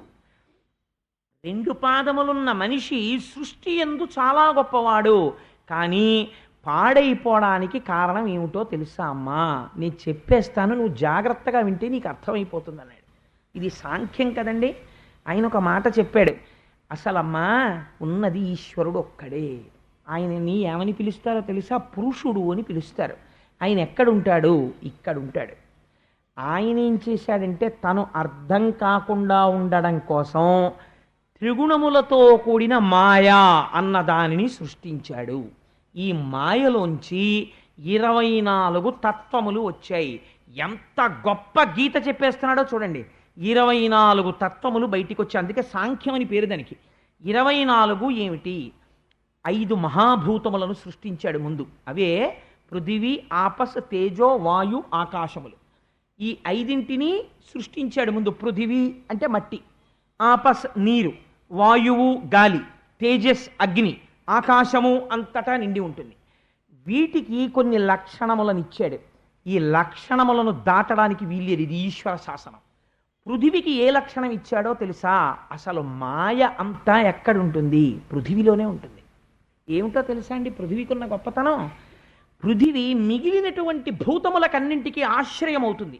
నీరు నిలబడాలి. ఎక్కడ నిలబడాలి? భూమి మీద నిలబడాలి. అగ్ని వెలగాలి. దేని మీద వెలగాలి? భూమి మీద వెలగాలి. గాలి వీచాలి. భూమి మీద వీచాలి. అన్ని భూతములకు భూమి ఆధారముగా ఉంటుంది. పృథివీకున్న గొప్పతనం ఏమి? ఒకే పృథివీ వికారమును చెందుతుంది. ఒక మట్టి, ఇంత మట్టి తీసుకుని కుమ్మరివాడు ఏం చేస్తాడంటే పెళ్లి కూతురు బొమ్మ చేస్తాడు. ఇంత మట్టి తీసుకుని పెళ్లి కొడుకు బొమ్మ చేస్తాడు. అక్కడ ఉన్న పిల్లవాడు ఒకడు వచ్చి అంటాడు, నాన్నగారండి నాన్నగారండి ఈయన మగపిల్లాడండి, నాన్నగారండి నాన్నగారండి ఇది ఆడపిల్లండి అంటాడు. ఆడపిల్ల మగపిల్లవాడు, స్త్రీ పురుషుడు, ఈ భేదము దేని వలన వచ్చినది? మీరు దీన్ని కొంచెం జాగ్రత్తగా అర్థం చేసుకుంటే అందులో వైరాగ్యం వచ్చేస్తుందండి. ఆశ్చర్యం. ఎక్కడొచ్చినది? ఒకే పృథివీ చిన్న చిన్న వికారములు చెందినది, చిన్న మార్పు చెందిందంతే. శరీరములు రెండూ ఒకటే. పృథివితో చేయబడిన శరీరాలు రెండూ ఒకలాగే ఉంటాయి. ఏదో కొద్దిగా 1-2 చోట్ల మార్పు చెందుతుంది అంతే. పృథివి మార్పు చెందింది కాబట్టి తన జీవితం అంతా నాశనం చేసేసుకుంటున్నాడు వ్యామోహంలో ఒకడు. ఏం ఆశ్చర్యమమ్మా! ఇది పృథివీ వికారము. ఈ పృథివీకి ఉన్న గొప్పతనం ఏమిటో తెలుసా? అంతటా ఉన్న ఆకాశమును ముక్కలైనట్టు చూపిస్తుంది. మీరు ఒక కుండ పెట్టారనుకోండి, కుండలో ఆకాశం ఉంటుంది.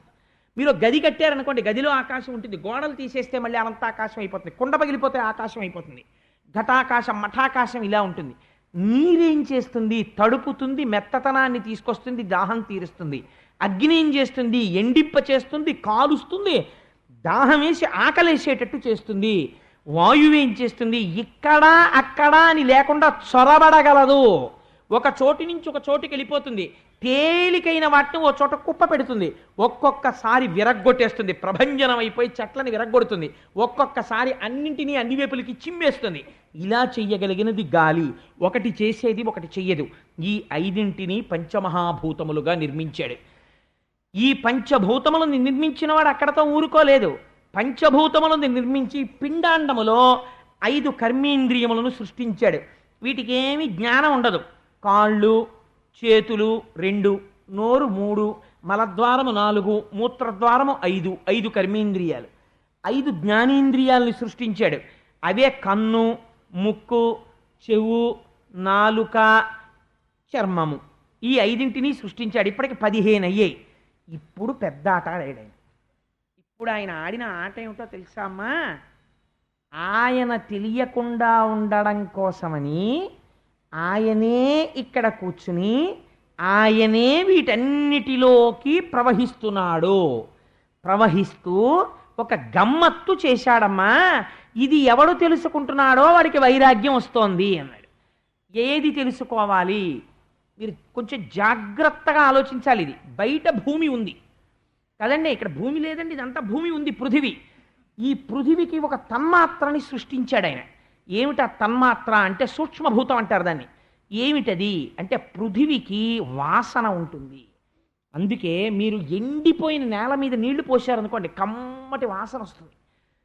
పృథివికి వాసన ఉంటుంది. పృథివికి వాసన అన్న తన్మాత్రని సృష్టించి వాసన పట్టుకోవడానికి ఈ శరీరంలో ఒక కేంద్రాన్ని పెట్టాడు, రాడార్ పెట్టినట్టు. అది ఎక్కడుంది? ముక్కు. ఈ ముక్కు జ్ఞానేంద్రియం ఇదేం చేస్తుంది? పృథివిలోంచి వస్తున్న వాసనలు పసిగడుతూ ఉంటుంది. అలాగే నీటికి రుచిని పెట్టాడు, పోషించగలిగిన శక్తి పెట్టాడు. ఆ రుచిని పట్టుకోవడానికి ఇక్కడ నాలుకని పెట్టాడు.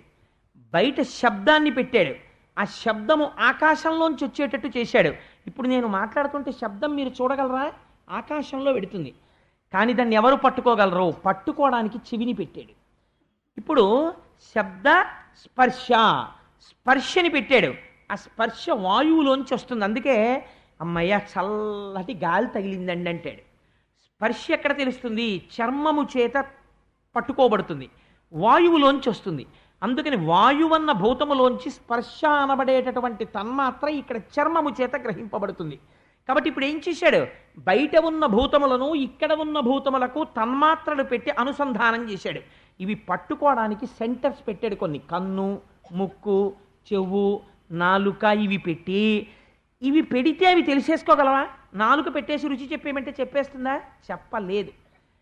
చెప్పడం కోసం తానే వీటి యందు ప్రవహించాడు, తన శక్తిని వీటి యందు నింపి నిబిడీకృతం చేశాడు.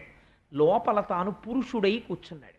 కూర్చుని ఈ ఇంద్రియములకు లౌల్యమును పెట్టాడు. ఈ ఇంద్రియాలు ఏం చేస్తాయంటే ఆట ఆడడం మొదలెడతాయి.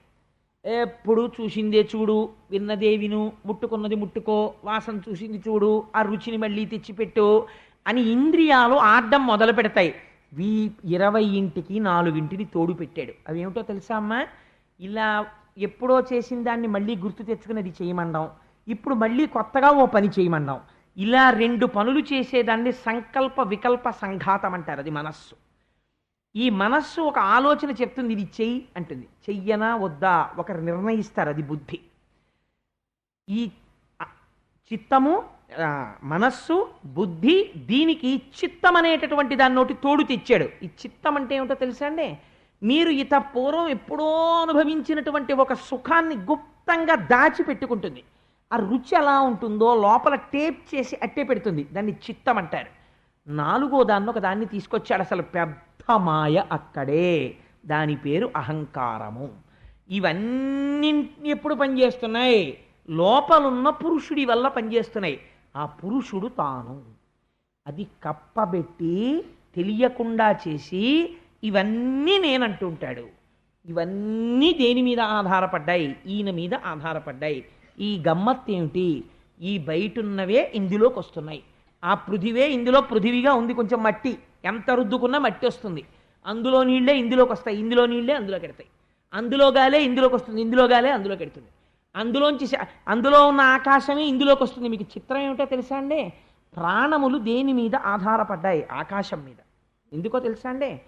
ఆయన హార్ట్ వాల్వ్స్ బ్లాక్ అయిపోయాయండి, చచ్చిపోయాడంట.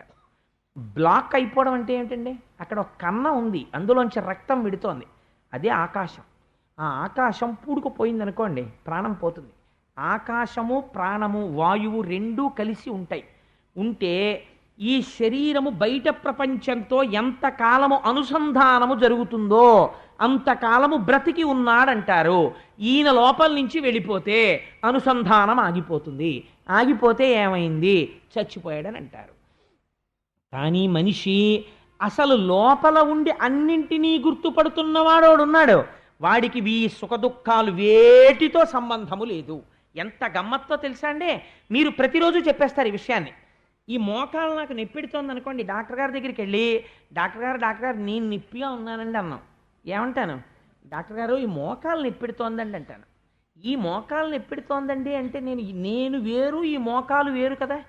డాక్టర్ గారు ఏమిటో కానండి, ఈ మధ్య ఈ శరీరానికి కొంచెం తేడాగా ఉంటుందండి, తలకాయ నొప్పిగా ఉంటుందండి, లేకపోతే మాట్లాడుతున్నప్పుడు గొంతు నొప్పిడుతోందండి, పూర్వంలా ఉండట్లేదు అంటాడు. అంటే గొంతు నొప్పిగా ఉన్నది అని తెలుసుకుంటున్నది ఒకటి ఉంది, దానికి ఏ నొప్పి లేదు. ఇది నొప్పిగా ఉన్నదని తెలుసుకుంటోంది. ఇప్పుడు గొంతుకి నొప్పి లేదు అని తెలుసుకుంటోంది. గొంతుకి నొప్పి లేనప్పుడు దానికి నొప్పి లేదు, గొంతు నొప్పిగా ఉన్నప్పుడు దానికి నొప్పి లేదు. అది సుఖదుఖములకు అతీతముగా, అరేరే చన్నీళ్ళు పోసుకోకుండా వేడి నీళ్ళు మీదోసేసుకున్నావురా, ఒళ్ళు కాలిందిరా అని తెలుసుకుంటోంది. అయ్యో కాసిన చన్నీళ్ళు కలపరా అంటోంది. కలిసిన నీళ్ళు ఇప్పుడు కావలసినంత వేడిలో ఉన్నాయిరా అని తెలుసుకుంటోంది. ఇవన్నీ తెలుసుకుంటున్నదేదో ఆ తెలుసుకున్నటువంటి ప్రజ్ఞ నీవు. అయితే అది వదిలిపెట్టేసి అవన్నీ ప్రసరిస్తున్న శరీరం ఏదుందో ఆ శరీరమును పట్టుకుని ఇది నేను ఇది నేను ఇది నేను అని మాయలో ఉన్నాడు. కాబట్టి ఏం చేస్తాడు? దీనికి ఏది సుఖమో అది సుఖం అనుకుంటున్నాడు, దీనికి ఏది దుఃఖమో అది దుఃఖం అనుకుంటున్నాడు. కాబట్టి దీనికి ఏది సుఖం? ఇది ఎప్పుడూ కూడా మార్చి మార్చి సుఖస్థానాల్ని మారుస్తుంది. ఏసీ ఉంటే బాగుండంటుంది, పడిశం పట్టిన తర్వాత అబ్బా బయటే పడుకుంటానంటుంది. కాబట్టి ఏమైంది? దీని సుఖము దీని దుఃఖమునకు వశుడవుతున్నాడు. ఇలా అయిపోతే ఏమైపోతుందో తెలుసా అమ్మా? ఇక్కడ ఉన్న పురుషుడు ఒక గమ్మత్తు చేస్తాడు. ఇక్కడ పురుషుడే బయట కాలముగా ఉంటాడు. ఇక్కడ వీడిని పసిగట్టలేవు, బయట కాలాన్ని ఆపలేవు. రెండూ నీ అధీనముల నుంచి దాటిపోతున్నాయి. నువ్వు తెలుసుకోవట్లేదు, ఎప్పుడు వెనక్కి వెళ్ళటలేదు. ఈ కాలమునందు ఏమైపోతుంది? ఒక భయంకరమైన మాట చెప్పాడండి. నిజంగా ఆ మాట చెప్తే మీరు కొంచెం, నేను అంత వ్యగ్రతతో చెప్పలేను, కానీ మీరు కపిలగీత చదివితే కించిత్ భయం వేస్తుంది కూడా.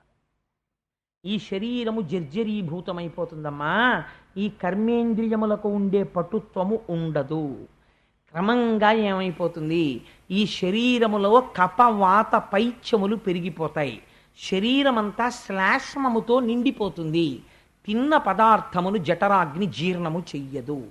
శరీరము ఇంకా లోపలికి పుచ్చుకోవడం మానేస్తుంది. నోటి వెంట మాట రావడం ఆగిపోతుంది. అప్పుడు వీడు ఒక శయ్యాగతుడై ఉండిపోతాడు. ఎందుకని? అసలు తత్వ విచారణ తానెన్నడూ చెయ్యలేదు. నేను నాది ఈ రెండు మాటలు పట్టుకున్నాడు. తను ఎంత అశాశ్వతమో తన చుట్టూ ఉన్న అనుబంధములు అంత అశాశ్వతములే అని తెలుసుకోలేకపోయాడు. ఊరికే పాపకర్మలన్నీ చేసి తీసుకొచ్చి ఇంట్లో పెట్టాడు. కానీ ఇప్పుడు ఈ పాపకర్మల యొక్క ఫలితమును అనుభవించవలసిన రోజు ఒకటి వస్తుంది. ఆ రోజున ఏ దర్శనమవుతుందో తెలుసా? దూతలు వస్తారు, యమదూతలు. వాళ్ళ ఆకారములు పరమ భయంకరములై ఉంటాయి. ఆ ఆకారములను చూస్తూనే కనుగుడ్లు అలా నిలబడిపోతాయి. భయమును పొందేస్తాడు. ఒకే ఒక ప్రాణవాయువు మిగిలిపోతుంది. అది పరిగెత్తి పరిగెత్తి పరిగెత్తి పరిగెత్తి ఎటు నుంచి వెళ్ళిపోవాలో తెలియక కళ్ళల్లోంచి వెళ్ళిపోవచ్చు, చెవుల్లోంచి వెళ్ళిపోవచ్చు, ముక్కులోంచి వెళ్ళిపోవచ్చు, అపానద్వారంలోంచి వెళ్ళిపోవచ్చు, ఎటి నుంచో అటు నుంచి నిర్గమిస్తుంది. నిర్గమించిన తరువాత భటులు పట్టుకుంటారు ఆ సూక్ష్మ శరీరాన్ని. పట్టుకుని తీసుకెళ్ళడం మొదలు పెడతారు. తీసుకెళ్ళేటప్పుడు ఏం చేస్తారో తెలుసా? నీవు చేసిన పాపముల చిట్టా చెప్పి తీసుకెడతారు. వాళ్ళే నిష్కారణంగా తీసుకెళ్లరు. నీకు శరీరమిస్తే, ఇంద్రియములనిస్తే, తెలుసుకోగలిగిన బుద్ధినిస్తే, వెనక్కి తిరిగి ఈశ్వరుడిని నువ్వు చూడలేదు. చూడకపోవడం వల్ల ఏమైంది? నిన్నిప్పుడు ఏం చేస్తున్నామో తెలుసా? నడు అని మండిపోతున్న ఇసక మీద గాఢాంధకారంలో నీటి చుక్క ఇవ్వకుండా వీపు మీద కొరడాలు కొడుతూ కొన్ని రోజుల పాటు నడిపించి తీసుకుని వెడతారు. తీసుకెళ్ళి కాలిపోతున్నటువంటి ఇనప స్తంభమునకు వేసి కట్టేస్తారు సూక్ష్మ శరీరాన్ని. దానికి ఒక శరీరం ఇస్తారు. అది తప్తమైపోతుంటుంది చేసిన పాపానికి. అప్పుడు ముంతురు తప్తతోయముల మొత్తురు ఉగ్ర గదాసిధారలన్ త్రింతురు పొట్ట ప్రేవులు వధింతురు మీద నిభేంద్ర పంక్తి నొప్పింతురు ఘోరభంగి కంపింతురు పముల కరిపింతురు పముల చేత బిట్టు ద్రొబ్బింతురు మీద గుండ్లు తిరిపింతురు దేహము కోసి కండలన్. అగ్నిహోత్రంలో పారేస్తారు. అక్కడే కట్టేసి కత్తి తెచ్చి శరీరపు కండ కోసి తినరా అని మనకే పెడతారు. అప్పుడు ఆ కండ తానే తింటాడు. లేకపోతే కొంతమందిని కూర్చోపెట్టి కండలు కోసుకు తినండి అంటే వాళ్ళు ఆ కండలు కోసుకుని తింటుంటారు. చేసిన పాపమును చెప్తారు, చెప్పి శిక్ష వేస్తుంటారు. ఆనాడు నువ్వు చేసిన పాపము యొక్క ఫలితమును కిందనున్న వాళ్ళు అనుభవిస్తుంటారు సుఖముగా. పాపమునకు ఫలితమును నువ్వు ఒక్కడివి అనుభవిస్తుంటావు. ఇలా అయిపోకుండా ఉండాలంటే అమ్మా ఒక్కటే ఒక మార్గం ఉన్నది. ఏమిటో తెలుసా? అందరూ అంతటా నిండి ఉన్నటువంటి పరమాత్మ దర్శనము చేయలేరు. అది యథార్థము. కాబట్టి నువ్వేం చేస్తావు? అంతటా నిండిన వాడను నువ్వు చూడలేవు. కాబట్టి ఆ స్వామి పరమభక్తులైన వారిని ఉద్ధరించడానికి ఒక మూర్తిగా వచ్చి నిలబడినాడు. ఒక మూర్తిని నీ హృదయ స్థానమునందు నిక్షేపించు, ఇక్కడ పెట్టుకో. ధ్యానం అంటే ఎలా ఉండాలో తెలుసా? పరమ సంతోషంతో నీ మనస్సుని ఆయన పాదార విందముల దగ్గర చేర్చు. నువ్వు ఎక్కడైనా ఉండు, దానికి సమస్య లేదు. నువ్వు ఇలా కూర్చుని రైల్లో వెళ్ళిపోతూ కళ్ళు మూసుకుని నువ్వు కూర్చుంటే త్రిభంగి స్వరూపంలో నడుం కొంచెం ఇలా ఉంచి చిరునవ్వు నవ్వుతూ మంచి యవ్వనంలో ఉండి కొద్దిగా పళ్ళు కనపడుతుండగా ఎడమ చేతితో వేణువుని పట్టుకుని కుడి చేతితో దాని రంధ్రములను తన వేళ్లతో మూస్తూ ఆ వేణువు చివర వ్రేలాడుతున్నటువంటి కుచ్చుతో ఒక కుడికాలు మీద తాను నించుని సోయగంగా ఎడంకాలు పైకెత్తితే అందులో పద్మరేఖ, ఆ పద్మము, హలము మొదలైనటువంటి అమృతభాండము మొదలైనటువంటి గుర్తులు కలిగినటువంటి ఆ శ్రీపాదమును సేవించు.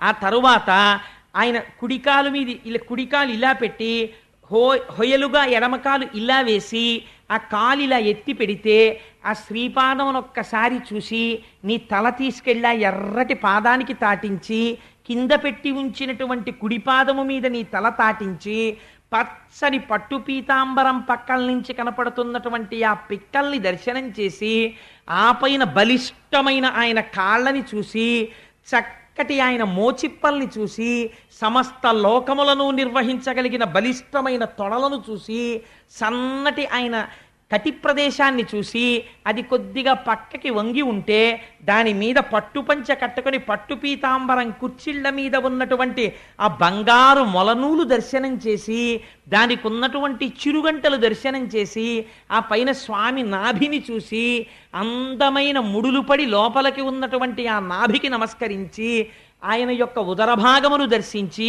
ఆ పైన స్వామి యొక్క వక్షస్థలమనందున్నటువంటి శ్రీవత్సమనేటటువంటి ఆ పుట్టుమచ్చని చూసి ఇటుపక్కన ఉన్న కౌస్తుభ వజ్రాన్ని చూసి ఆయన వేసుకున్న వనమాల, అరవిరిసినటువంటి పుష్పములు, దాని మీద రొద చేస్తున్న తుమ్మెదలు, ఆయన వక్షస్థలమునందు వేయించేసి ఉన్న లక్ష్మి, 3 గీతలు కలిగినటువంటి చక్కటి కంఠము, దాని మీద ఉన్న చిన్న గడ్డము, చిరునవ్వు నవ్వుతున్నటువంటి ఆ పెదవులు, కొనదీరినటువంటి ముక్కు, అందులోంచి ఊపిరి తీసి వదులుతున్నప్పుడు లోపలికెళ్ళి బయటికి వస్తున్నటువంటి ముత్యము, కస్తూరీ తిలకం లలాట పలకే వక్షస్థలే కౌస్తుభం నాసాగ్రే నవమౌక్తికం, బయటికొచ్చి వెడుతున్నటువంటి ఆ ముత్యము, దాని మీద ఉన్నటువంటి 2 నల్లగండు తుమ్మెదల లాంటి నేత్రములు, వాటిలోంచి ప్రసరిస్తున్నటువంటి దయార్ద్ర దృష్టి, నీకేం బెంగలేదు నన్ను నమ్ముకోరా అని దయని కురిపిస్తున్నటువంటి ఆ కన్నులు, అటు ఇటు తిరుగుతూ తనని ఆర్తితో పిలుస్తున్న వాళ్ళని రక్షించేటటువంటి కనుగుడ్లు, దాని మీద ఉన్నటువంటి మన్మథ చాపముల వంటి ఆ కనుబొమలు, దాని మీద విశాలమైనటువంటి లలాటము, దాని మీద పెట్టుకున్న కస్తూరి బొట్టు, ఆ పైన ఉన్నటువంటి కిరీటము, దాని మీద ఉన్న పింఛము, ఆయనకున్నటువంటి 2 బాహువులు, ఏనుగుల యొక్క తొండముల వంటి ఆ బాహువులు, ఎడమ చేతిలో పట్టుకున్న వేణువు, పైన కుడి చేతితో మూసిన రంధ్రములు, ఆ నల్లటి చక్కటి మేఘము వంటి రంగు కలిగిన చల్లటి చెయ్య, ఈ చెయ్యే కదా స్వామి లోకములను రక్షించినది, దానికి ఉన్న తెల్లటి గోళ్ళు, ఆ గోళ్లల్లోంచి వస్తున్న ఎర్రటి కాంతులు, ఆ స్వామి యొక్క మూర్తిని ఆపాదమస్తకము పైనుంచి కిందకి, కింద నుంచి పైకి చూస్తూ ధ్యానమునందు మగ్నుడవై నీ మనస్సు అనేటటువంటి తుమ్మెదని ఆయన దగ్గర చేర్చడం మొదలు పెడితే, ఇక్కడున్నవాణ్ణే అక్కడ చూస్తున్నావమ్మా, అందుకు కోసం విగ్రహారాధన వచ్చినది.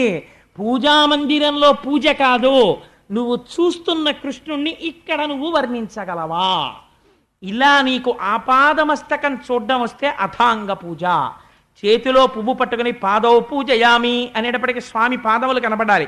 ఒక రోజున త్రిభంగి స్వరూపంతో ఇలా ఎత్తిన కాలు చూశావు, 2వ రోజున 2 పాదములు ఇలా పెట్టుకొని చిన్న కృష్ణుడై యశోద దగ్గరికి వచ్చి, ఏది మన్ను తిన్నావుట అంటే నేను తినలేదమ్మా అని ఇలా హుంకరిస్తున్నటువంటి చిన్ని కృష్ణుణ్ణి అప్పటిదాకా ఆడుకునొచ్చి ఒళ్ళంతా మట్టి పట్టేసి అమ్మ కట్టిన పీతాంబరం, అమ్మ వేసిన ముడి, దాని చుట్టూ ఉన్న ముత్యాల సరాలు, అందులో పెట్టుకున్న ఓ నెమలీక, అడవి పువ్వుల దండ, ఒంటి నిండా మట్టి, ఆ చక్కటి శ్రీపాదములు, అమ్మ కట్టినటువంటి గజ్జెలు, ఓ చిన్ని పాదాలు, ఆ సన్నటి కాళ్ళు, బుజ్జి బుజ్జి మోచిప్పలు, కట్టుకున్న చిన్న పంచ, ఓ చిన్ని కడుపు, ఆ కడుపులో సమస్త లోకాలు, ఓ ఇంత గుండెకాయ, ఆ గుండెల మీద ఆ వక్షస్థలం, ఆ వక్షస్థలం మీద అమ్మ యశోద వేసినటువంటి ఆ ముత్యాల హారాలు, ఆ బంగారు నగలు, చిన్ని కంఠం, చిన్ని నోరు, సొట్ట ఉన్న గడ్డం, అమ్మ పెట్టిన దిష్టి చుక్క, ఏమీ తెలియని వాళ్ళ ఇలా ఇలా పెట్టి అమ్మా నేనే తప్పు చేయలేదమ్మా అని భయం నటిస్తున్న కళ్ళు ఆ పిల్లాన్ని చూసి ఉండలేక ధ్యానంలో నువ్వు గభాలను కౌగిలించేసుకుని గట్టిగా పట్టేసుకుని కృష్ణయ్య కృష్ణయ్య నలనయ్య ఎంత బాగున్నావురా అని ఇంత స్వామి అని నువ్వు మర్చిపోయి నీ కొడుకు అనుకుని గట్టిగా కౌగలించేసుకుని ఎంత ముద్దొచ్చేస్తున్నావు స్వామి అని రెండు బుగ్గల మీద ముద్దులెట్టేసుకుంటే అబ్బా వదులు వదులు అని ఇలా అంటుంటే ఆ బుగ్గలు ఎరుపెక్కిపోతుంటే ఆ చేతులు చూసి నన్ను వదులు కోటేశ్వరరావు నన్ను వదులు కోటేశ్వరరావు అని ఇలా అంటుంటే ఆ చిన్ని చిన్ని చేతులు నీ భుజాల మీద పడుతుంటే నువ్వు ధ్యానంలో సంతోషపడిపోతూ ఆనందమగ్నుడవై కూర్చుండిపోతే అమ్మా ఒకనాడు తెలియక నీ మనస్సు ధ్యానము ధ్యానింపబడుతున్న వస్తువు ధ్యానము చేస్తున్నవాడు అని మూడు లేక నీవే కృష్ణుడవై రమించి కన్నుల వెంట బాష్పధారలు కారిపోతుండగా ఆనందమగ్నుడవై నిలబడిపోతావు. మనస్సుకి ఇలా అలవాటు చెయ్యడం అలవాటైతే ఒకనాడు నీకు తెలియకుండా ఈ భక్తి పరిపుష్టమై వైరాగ్య సంపత్తి ఏర్పడి అనుభవిస్తున్న భోగములు భోగములు కాదని వేరొకనాడు రాయబారానికి వెడుతూ రథంలోంచి కిందకి దిగినప్పుడు కింద పెట్టిన ఒక్క పాదం ఆ పాదానికి పెట్టినటువంటి మణిమంజీరాలు విదురుడు పరిగెత్తుకుంటూ వచ్చి వేసినటువంటి మందార పువ్వులు ఆ చేతితో సోయగంగా ఇలా నడుం మీద చెయ్యి పెట్టుకుని విదురుడి వంక చూస్తూ ఇవాళ మీ ఇంటికి మేము ఆతిథ్యానికి వస్తున్నావా విదురా అంటుంటే ఇంత చెయ్యి దాని మీద హేళగా వేలాడుతున్నటువంటి ఆ ఉత్తరీయం పెద్ద బాహువు అదే కదా లక్ష్మీదేవంతటిది పొంగిపోయింది రుక్మిణీదేవి అంతటి దీర్ఘబాహువు ఆ పెద్ద పెద్ద వేళ్ళు ఇంత అరచెయ్యి అందులో కాంతులు ఆ పాదములకు పెట్టినటువంటి పారాణి దాని మీద లత్తుక అర్చించబడిన పూలు ఇలా వంగి నమస్కరిస్తే ఆ శ్రీగంధం వాసన ఒంటి నిండా గంధం కస్తూరి మంచి పట్టుపంచ ఆయన ఎక్కినటువంటి రథం ఆ రథాన్ని నడిపే సారథి ఇవన్నీ ఒకరోజు ఇలా మార్చి మార్చి ఒకరోజు ఆయన పెట్టుకున్నటువంటి ఆ కాళ్ళకి పెట్టుకున్న అందే ఆ అందే ఎంత లావుగా ఉంది ఎంత బంగారు అందే దానికి ఉన్నటువంటి ఆ చక్కటి మువ్వలు ఆయన కాలు తీసి కాలు వేస్తుంటే ఆ మువ్వల చప్పుడు చేసేటటువంటి అందెలు ఎంత భాగ్యానికి నోచుకున్నావే అందే ఎప్పుడు నా స్వామి పాదములను పట్టుకుని కూర్చుంటావు కదా అని కొద్దిగా అందె ఇలా పైకెత్తి చూస్తే చాలా కాలంగా అందె పెట్టుకోవడం వల్ల ఏర్పడినటువంటి ఓ తెల్లటి మచ్చ అబ్బా స్వామి ఎంత బాగుందో ఈ మచ్చని అందె పైకెత్తి మీరు చెయ్యి పెట్టి ఇలా కాలు చుట్టూ తుడుస్తుంటే ఆయన పాదపరాగము మీకు అంటుకుంటే అది సువాసనాభరితమై ఉంటే ఆయన పాదముల మీద ఉన్నటువంటి తులసి తీసుకుని కళ్ళకద్దుకుని నోట్లో వేసుకుంటే నీ పాద తులసిదళము రోగముల కౌషధము అని పొంగిపోతే మనస్సు ఆ రెండు మంజీరములను పట్టుకుని వాటి స్పర్శని మీరు అనుభవించి కళ్ళ మీద పెట్టుకుని అబ్బా ఎంత చల్లటి పాదాలో నా తండ్రివని ఒకనాడు అలా మార్చి మార్చి మార్చి మార్చి స్వామి యొక్క సౌందర్యాన్ని ఇక్కడ అనుభవించడం ప్రారంభిస్తే అమ్మా తేనె మరిగిన సీతాకోక చిలుకల హృదయము దానియందే రంజిల్లడం మొదలెడుతుంది.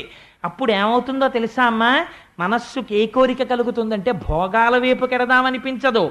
దేని మీద కోరిక కలుగుతుందంటే అమలిన భక్తి కొందరు మహాత్ములు మచ్చరణారవింద యుగ్మము హృదయంబునన్ నిలిపి కౌతుకులై ఇతరేతరానులాపముల మదీయ దివ్యతను పౌరుషముల్ కొనియాడుచుండి మోక్షము మదికోరనుల్ల రణిశంబు మదర్పిత సర్వకర్ములై. అమ్మా కొంతమంది మహాభక్తులు ఉన్నారు, వాళ్ళకి ఏం పిచ్చో తెలుసా, వాళ్ళు మోక్షం అడగరు, వాళ్ళు ఏ కోరిక కోరరు, ఎప్పుడు మార్చి మార్చి మార్చి మార్చి నన్ను బట్టి పట్టేసి పైనుంచి కిందకి కింద నుంచి పైకి అదే పనిగా చూస్తుంటారు. ఆ చూడ్డంలో మాకు ఇది చాలు తండ్రి అంటుంటారు. వాళ్ళు నీకేం కావాలి అంటే మోక్షం అక్కర్లేదంటారు, ఇలా నిన్ను చూస్తూ ఉండాలంటారు. అలాగే పొంగిపోతూ నా కథలు చెప్పుకొని నా పౌరుషం చెప్పుకొని నా గురించి చెప్పుకొని పొంగిపోయే మహితాత్ములైన వాళ్ళు ఈ భూమండలంలో ఉన్నారు. ప్రయత్నపూర్వకంగా నువ్వు వాళ్ళ స్నేహం చెయ్యి. చేస్తే వాడికి అన్యమైన మాట నోటి యందు ఉండదు. వాడు నోరి విప్పితే ఇవే మాట్లాడతాడు.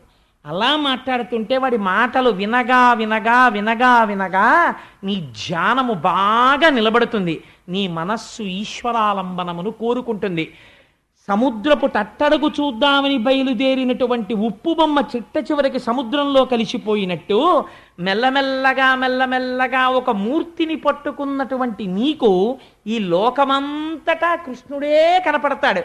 ఎటు చూసినా కదిలిన ఆకులో కృష్ణుడు, విచ్చుకున్న పువ్వులో కృష్ణుడు, తులసి దళంలో కృష్ణుడు, ఎదురుగుండా కూర్చున్న వాళ్ళలో కృష్ణుడు, ఓ పిల్లాన్ని చూస్తే కృష్ణుడు, ఓ పిల్లని చూస్తే కృష్ణుడు, అంతటా కృష్ణుడిని చూడడం వచ్చేస్తే అదే భక్తి జ్ఞానముగా మారిపోయినది.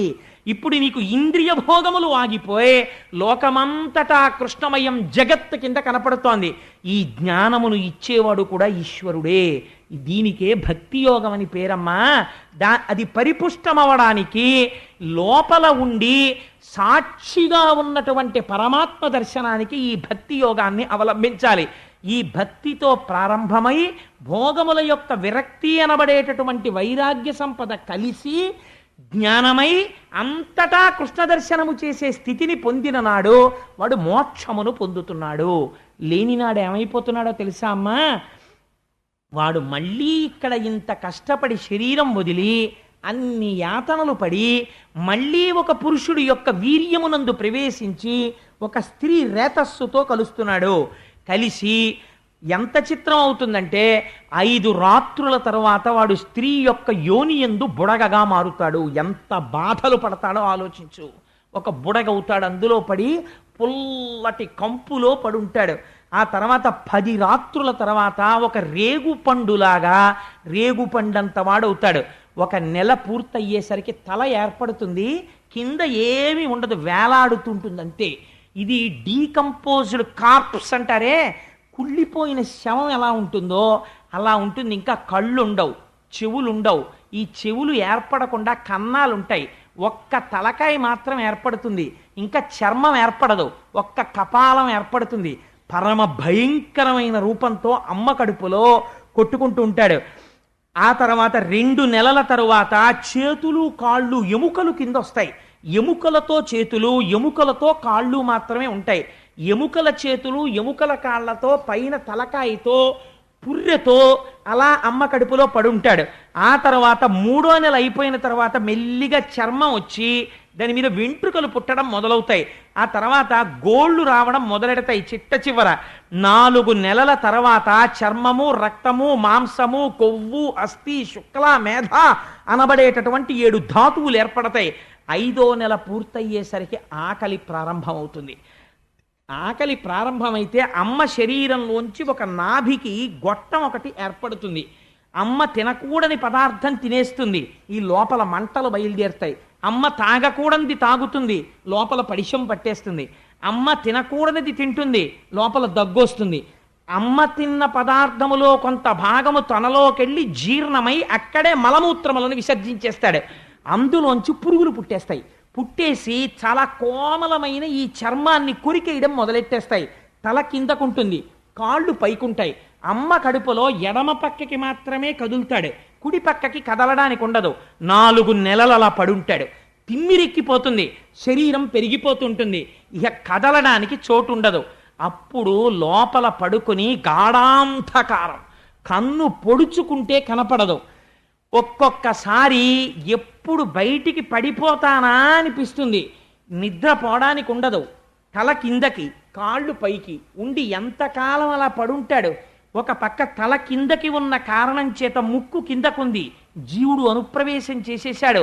పరమ దుర్గంధభూయిష్టమైనటువంటి వాసన పీలుస్తూనే ఉంటాడు. అలాగా అలా పడి ఉండి ఉండి ఉంటే ఈశ్వరుడు పూర్వజన్మ స్మృతినిస్తాడు. నీకు ఇలా మహోపకారం చేసి ఎన్నో జన్మలిచ్చాను, ఏమి చేశావు చెప్పని అడుగుతాడు. అప్పుడు అంటాడు, ఒకటే మాట చెప్తాడు ఇలా నమస్కరించి, ఈశ్వరా ఎన్ని జన్మలిచ్చినా ఈ ఇంద్రియములతో భోగమే అనుభవించాను. ఎప్పుడూ సంసారము నిజమనుకున్నాను. పశుప్రాయమైన సుఖానికి జీవితాన్ని గడిపేశాను. బిడ్డల్ని కన్నాను, అయిపోయింది టైము, శరీరం వదిలిపెట్టేశాను, దేహము కాలిపోయింది, మళ్ళీ చేరాను, మళ్ళీ అమ్మ కడుపులోకి వెళ్ళాను. పునరపి జననం పునరపి మరణం పునరపి జనని జఠరే శయనం ఇహ సంసారే బహుదుస్తారే కృపయా పారే పాహి మురారే అని అడుగుతాడు. అప్పుడు అయ్యా ఈ ఒక్కసారికి కృప చెయ్యి, బయటికి తోసేసేయి. అనుగ్రహించావా, బయటికి వెళ్ళి నీ పాదార వింద సంసేవనం చేసుకుని తరించిపోతాను, తోషయ్యవయ్యా అంటాడు. అంటే అప్పుడు ప్రసూతివాయు రూపంలో స్వామి కాళ్ళని బయటికి తోయడం మొదలెడతాడు. మీరు చూడండి, కాళ్ళని పట్టుకు బయటికి తోసేస్తుంటే, నేను భాగవతం చెప్తున్నాను కాబట్టి చెప్తున్నాను, పరమ ఇరుకైనటువంటి అమ్మ యోని గుండా బయటికి త్రోయబడినప్పుడు మొట్టమొదట తల బయటికి వచ్చేస్తుంది. వచ్చేసి శరీరం లోపల ఉండిపోతుంది. క్రమక్రమంగా గొంగళి పురుగు కదిలినట్టు తోయబడుతుంటే, ఇంత వెలుతురులోకి తాను వస్తే, తనవారన్న వారెవరో తెలియకపోతే బయటికొచ్చి మంచం మీదో పరుపు మీదో పడిపోతే, ఆ దోమలో ఈగలో నల్లులో కరిచేస్తుంటే, తనకి ఏం చెయ్యాలో తెలియక ఏడుస్తుంటే, నోట్లోకి తెచ్చి అమ్మ స్తన్యం పెట్టి పాలు పట్టేస్తుంటే, ఊపిరాడక గుటకలు వేసేస్తుంటే, ఊపిరాగిపోయినంత బాధ కలిగితే, ఒక పక్క నుంచి మాయ వచ్చి మళ్ళీ పట్టి పూర్వజన్మ స్మృతి పోతే, చెవిలోకి చీమలు దూరి కరిచేస్తుంటే, ఆకలేసి ఏడుస్తున్నాడు అనుకునే అమ్మ పాలు పట్టేస్తుంటే, ఒక పక్క అరికాల్లో దోమ కుట్టి గోక్కోవడం చేతకాక చెయ్యిని అక్కడ దాకా పంపడం చేతకాక ఏడుస్తుంటే, ఇలా స్వామి ఎన్ని సంవత్సరములయ్యాయో అశక్తుడనై ఏడ్చాను, అయిపోయింది, ఏదో పెరిగాను, పెద్దవాడిని అయ్యాను, ఇంతపాటి యవ్వనం వచ్చింది, ఒంట్లో ఓపికండి ఈశ్వర కైంకర్యం చెయ్యగలిగిన సమయం అంటూ ఏదైనా ఉంటే అదొక్కటే. మళ్ళీ వృద్ధాప్యం వచ్చేసిందా, వచ్చేస్తుంది కాలగతిలో, నిర్దాక్షిణ్యంగా వస్తుంది. వెళ్ళలేను, కూర్చోలేను, వినలేను, చూడలేను, ప్రార్థన చెయ్యలేను, ఒక నామము చెప్పలేను, అలా పడుంటాను. ఈ పాటి యవ్వనం వచ్చేటప్పటికా ఓపికండగా ఎన్ని తుంటరి మాటలో, నారీస్తనభర నాభీదేశం దృష్ట్వా మాగా మోహావేశం ఏతత్మాంసవసాది వికారం మనసి విచింత్య వారం వారం. కేవలం ప్రకృతి వేరొక చోట 2 చోట్ల మారింది. స్త్రీ శరీరమునందు పైన 2 చోట్ల పైకి ఉబికింది, అధోభాగమునందు లోపలికి వెళ్ళింది.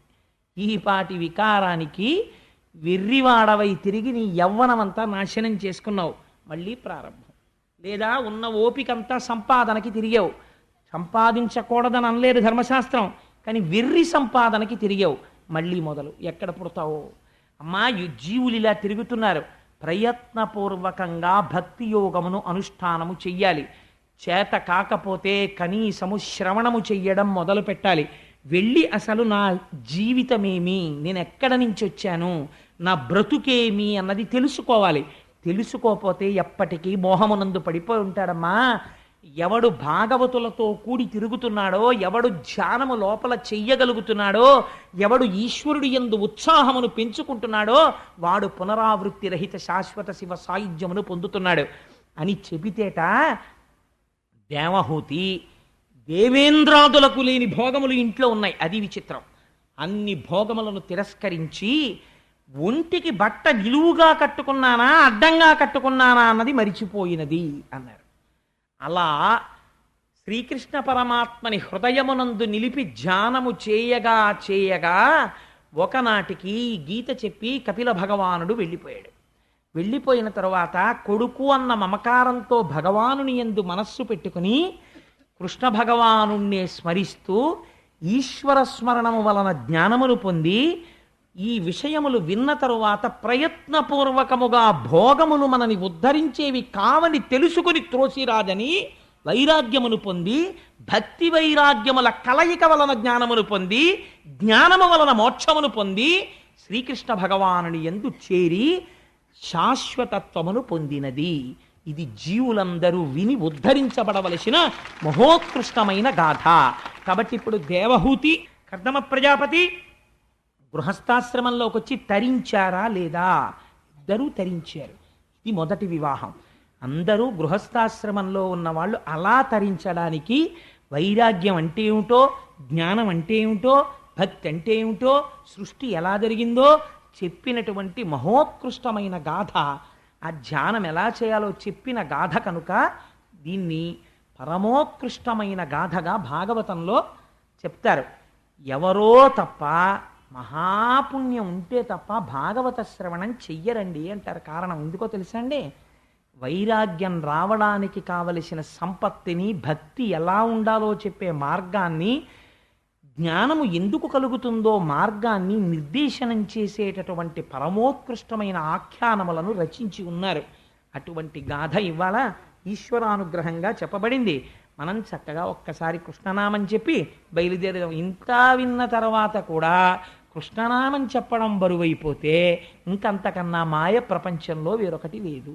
అందుచేత మనం ఆ నామం చెప్పుకొని, ఈశ్వరుడు నామం చెప్పగలిగిన ఓపిక ఇచ్చినటువంటి వయస్సు కదా, అందుకని కాలగతిలో చెప్పేశాడు కదా కపిలుడు. వెళ్ళిపోతుందా ఓపిక? అది వెళ్ళిపోకముందే దీపం ఉండగా ఇల్లు చక్కబెట్టుకో, ప్రయత్నపూర్వకంగా భగవన్నామం చెప్పుకుని ఆయన పాదపద్మములు పట్టుకో, లేకపోతే ఎన్ని కష్టాలు పడతావో. మళ్ళీ నేను ఇంకా తగ్గించానండి, ఎందుకు వచ్చింది లేనిపోని భయాలు పెట్టేయడం ఆ పిల్లల్ని అని చెప్పి. అందుచేత అంత అద్భుతంగా ఉంటుంది కపిల గీత అంటే. ఒకసారి మీరు రుచి మరిగితే మీరే చూస్తారు దాన్ని. ఎవరికి ఈశ్వరానుగ్రహం ఉంటుందో వారు ఆ వైరాగ్య సంపత్తిని తెలుసుకునే మెథడాలజీ అలవాటైందనుకోండి, అది లోపల చక్ మొదలు పెడతారు. వాళ్ళు ఖచ్చితంగా కైవల్యాన్ని పొందుతారు, ఒక కర్దమ ప్రజాపతిలాగా.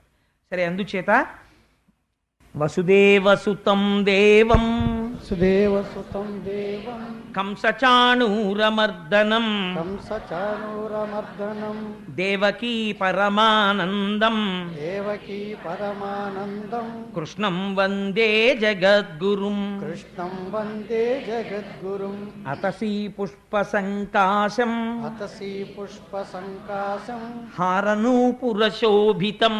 హారనూపురశోభితం.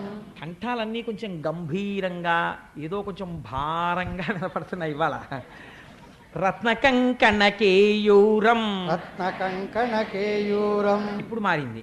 కృష్ణం వందే జగద్గురుం. కృష్ణం వందే జగద్గురుం. మనకి భయం ఏమిటండి, ఇక్కడ స్వామి ఉండగా ఆయన పాదములు మనం పట్టుకొని ఉండగా ఆయన బాధ్యత, మన బాధ్యత ఏం లేదు. మనది మర్కట కిషోర న్యాయం, కోతిపిల్ల మంది మార్జాల కిషోర న్యాయం. పిల్లి పిల్లని పట్టుకెళ్ళాలి. అయ్యా ఈశ్వర, నాకేం చేత కాదు, శరణాగతి చేస్తున్నాను, నువ్వు నన్ను పట్టుకో అని ఇప్పుడు తెలుసుకున్నాను. ఎంత భయంకరమైన స్థితితో నీ నామం చెప్తాను, నువ్వు నన్ను పట్టుకెళ్ళంతే, నువ్వే పట్టుకోనాను. నేను జారిపోతుంటాను, నాకు అలవాట్లేదు స్వామి. ఎన్నాళ్ళు అలవాటు అయిపోయిందో ఇంద్రియాలకి భోగాలు. ఇవాళ రాత్రి అర్జెంటుగా మారిపోమంటే కుదరదు. విన్నాను కాబట్టి నువ్వు పట్టుకో, ఇంక నుంచి నీ నామని చెప్తున్నాను అంతే. నీ పూచి పట్టుకు తీరుతాడు. ఎవరి కోసం? ఆయన వాగ్దానం చేశాడు పట్టుకుంటానని. అందుకని ధైర్యంగా సంతోషంగా చెప్పండి, ఎందుకంత భారంగా చెప్తారు. మందారగంధ సంయుక్తం మందారగంధ సంయుక్తం చారుహాసం చతుర్భుజం చారుహాసం చతుర్భుజం బర్హి పింఛావచూడాంగం విహికించావచూరాంగం కృష్ణం వందే జగద్గురుం. కృష్ణం వందే జగద్గురుం. ఉత్ఫుల్ల పద్మపత్రాక్షం ఉత్ఫుల్ల పద్మపత్రాక్షం నీలజీమూత సన్నిభం నీలజీమూత సన్నిభం యాదవానాం శిరోరత్నం యాదవానాం శిరోరత్నం కృష్ణం వందే జగద్గురుం. కృష్ణం వందే జగద్గురుం. రుక్మిణీ కేళీ సంయుక్తం రుక్మిణీ కేళీ సంయుక్తం పీతాంబర సుశోభితం పీతాంబర సుశోభితం అవాప్త తులసీగంధం అవాప్త తులసీ గంధం కృష్ణం వందే జగద్గురుం. కృష్ణం వందే జగద్గురుం. గోపికానాం కుచద్వంద్వం గోపికానాం కుచద్వంద్వం కుంకుమాంకితమక్షసం కుంకుమాంకిత రక్షసం శ్రీనికేతం మహేశ్వాసం శ్రీనికేతం మహేశ్వాసం కృష్ణం వందే జగద్గురుం. కృష్ణం వందే జగద్గురుం. శ్రీవత్సాకం మహోరస్కం శ్రీవత్సాకం అహోరత్నం వనమాలా విరాజితం వనమాలా విరాజితం శంఖచక్రధరం దేవం శంఖచక్రధరం దేవం కృష్ణం వందే జగద్గురుం. కృష్ణం వందే జగద్గురుం. కృష్ణాష్టకమిదం పుణ్యం కృష్ణాష్టకమిదం పుణ్యం ప్రాతరుత్థాయ పఠేత్ తరుద్ధాయ వర్తతే కోటి జన్మ కృతం పాపం కోటి జన్మ కృతం పాపం స్మరణేన వినశ్యతి. నశ్యతి. సర్వం శ్రీ ఉమామహేశ్వర పరబ్రహ్మార్పణమస్తు. స్వస్తి.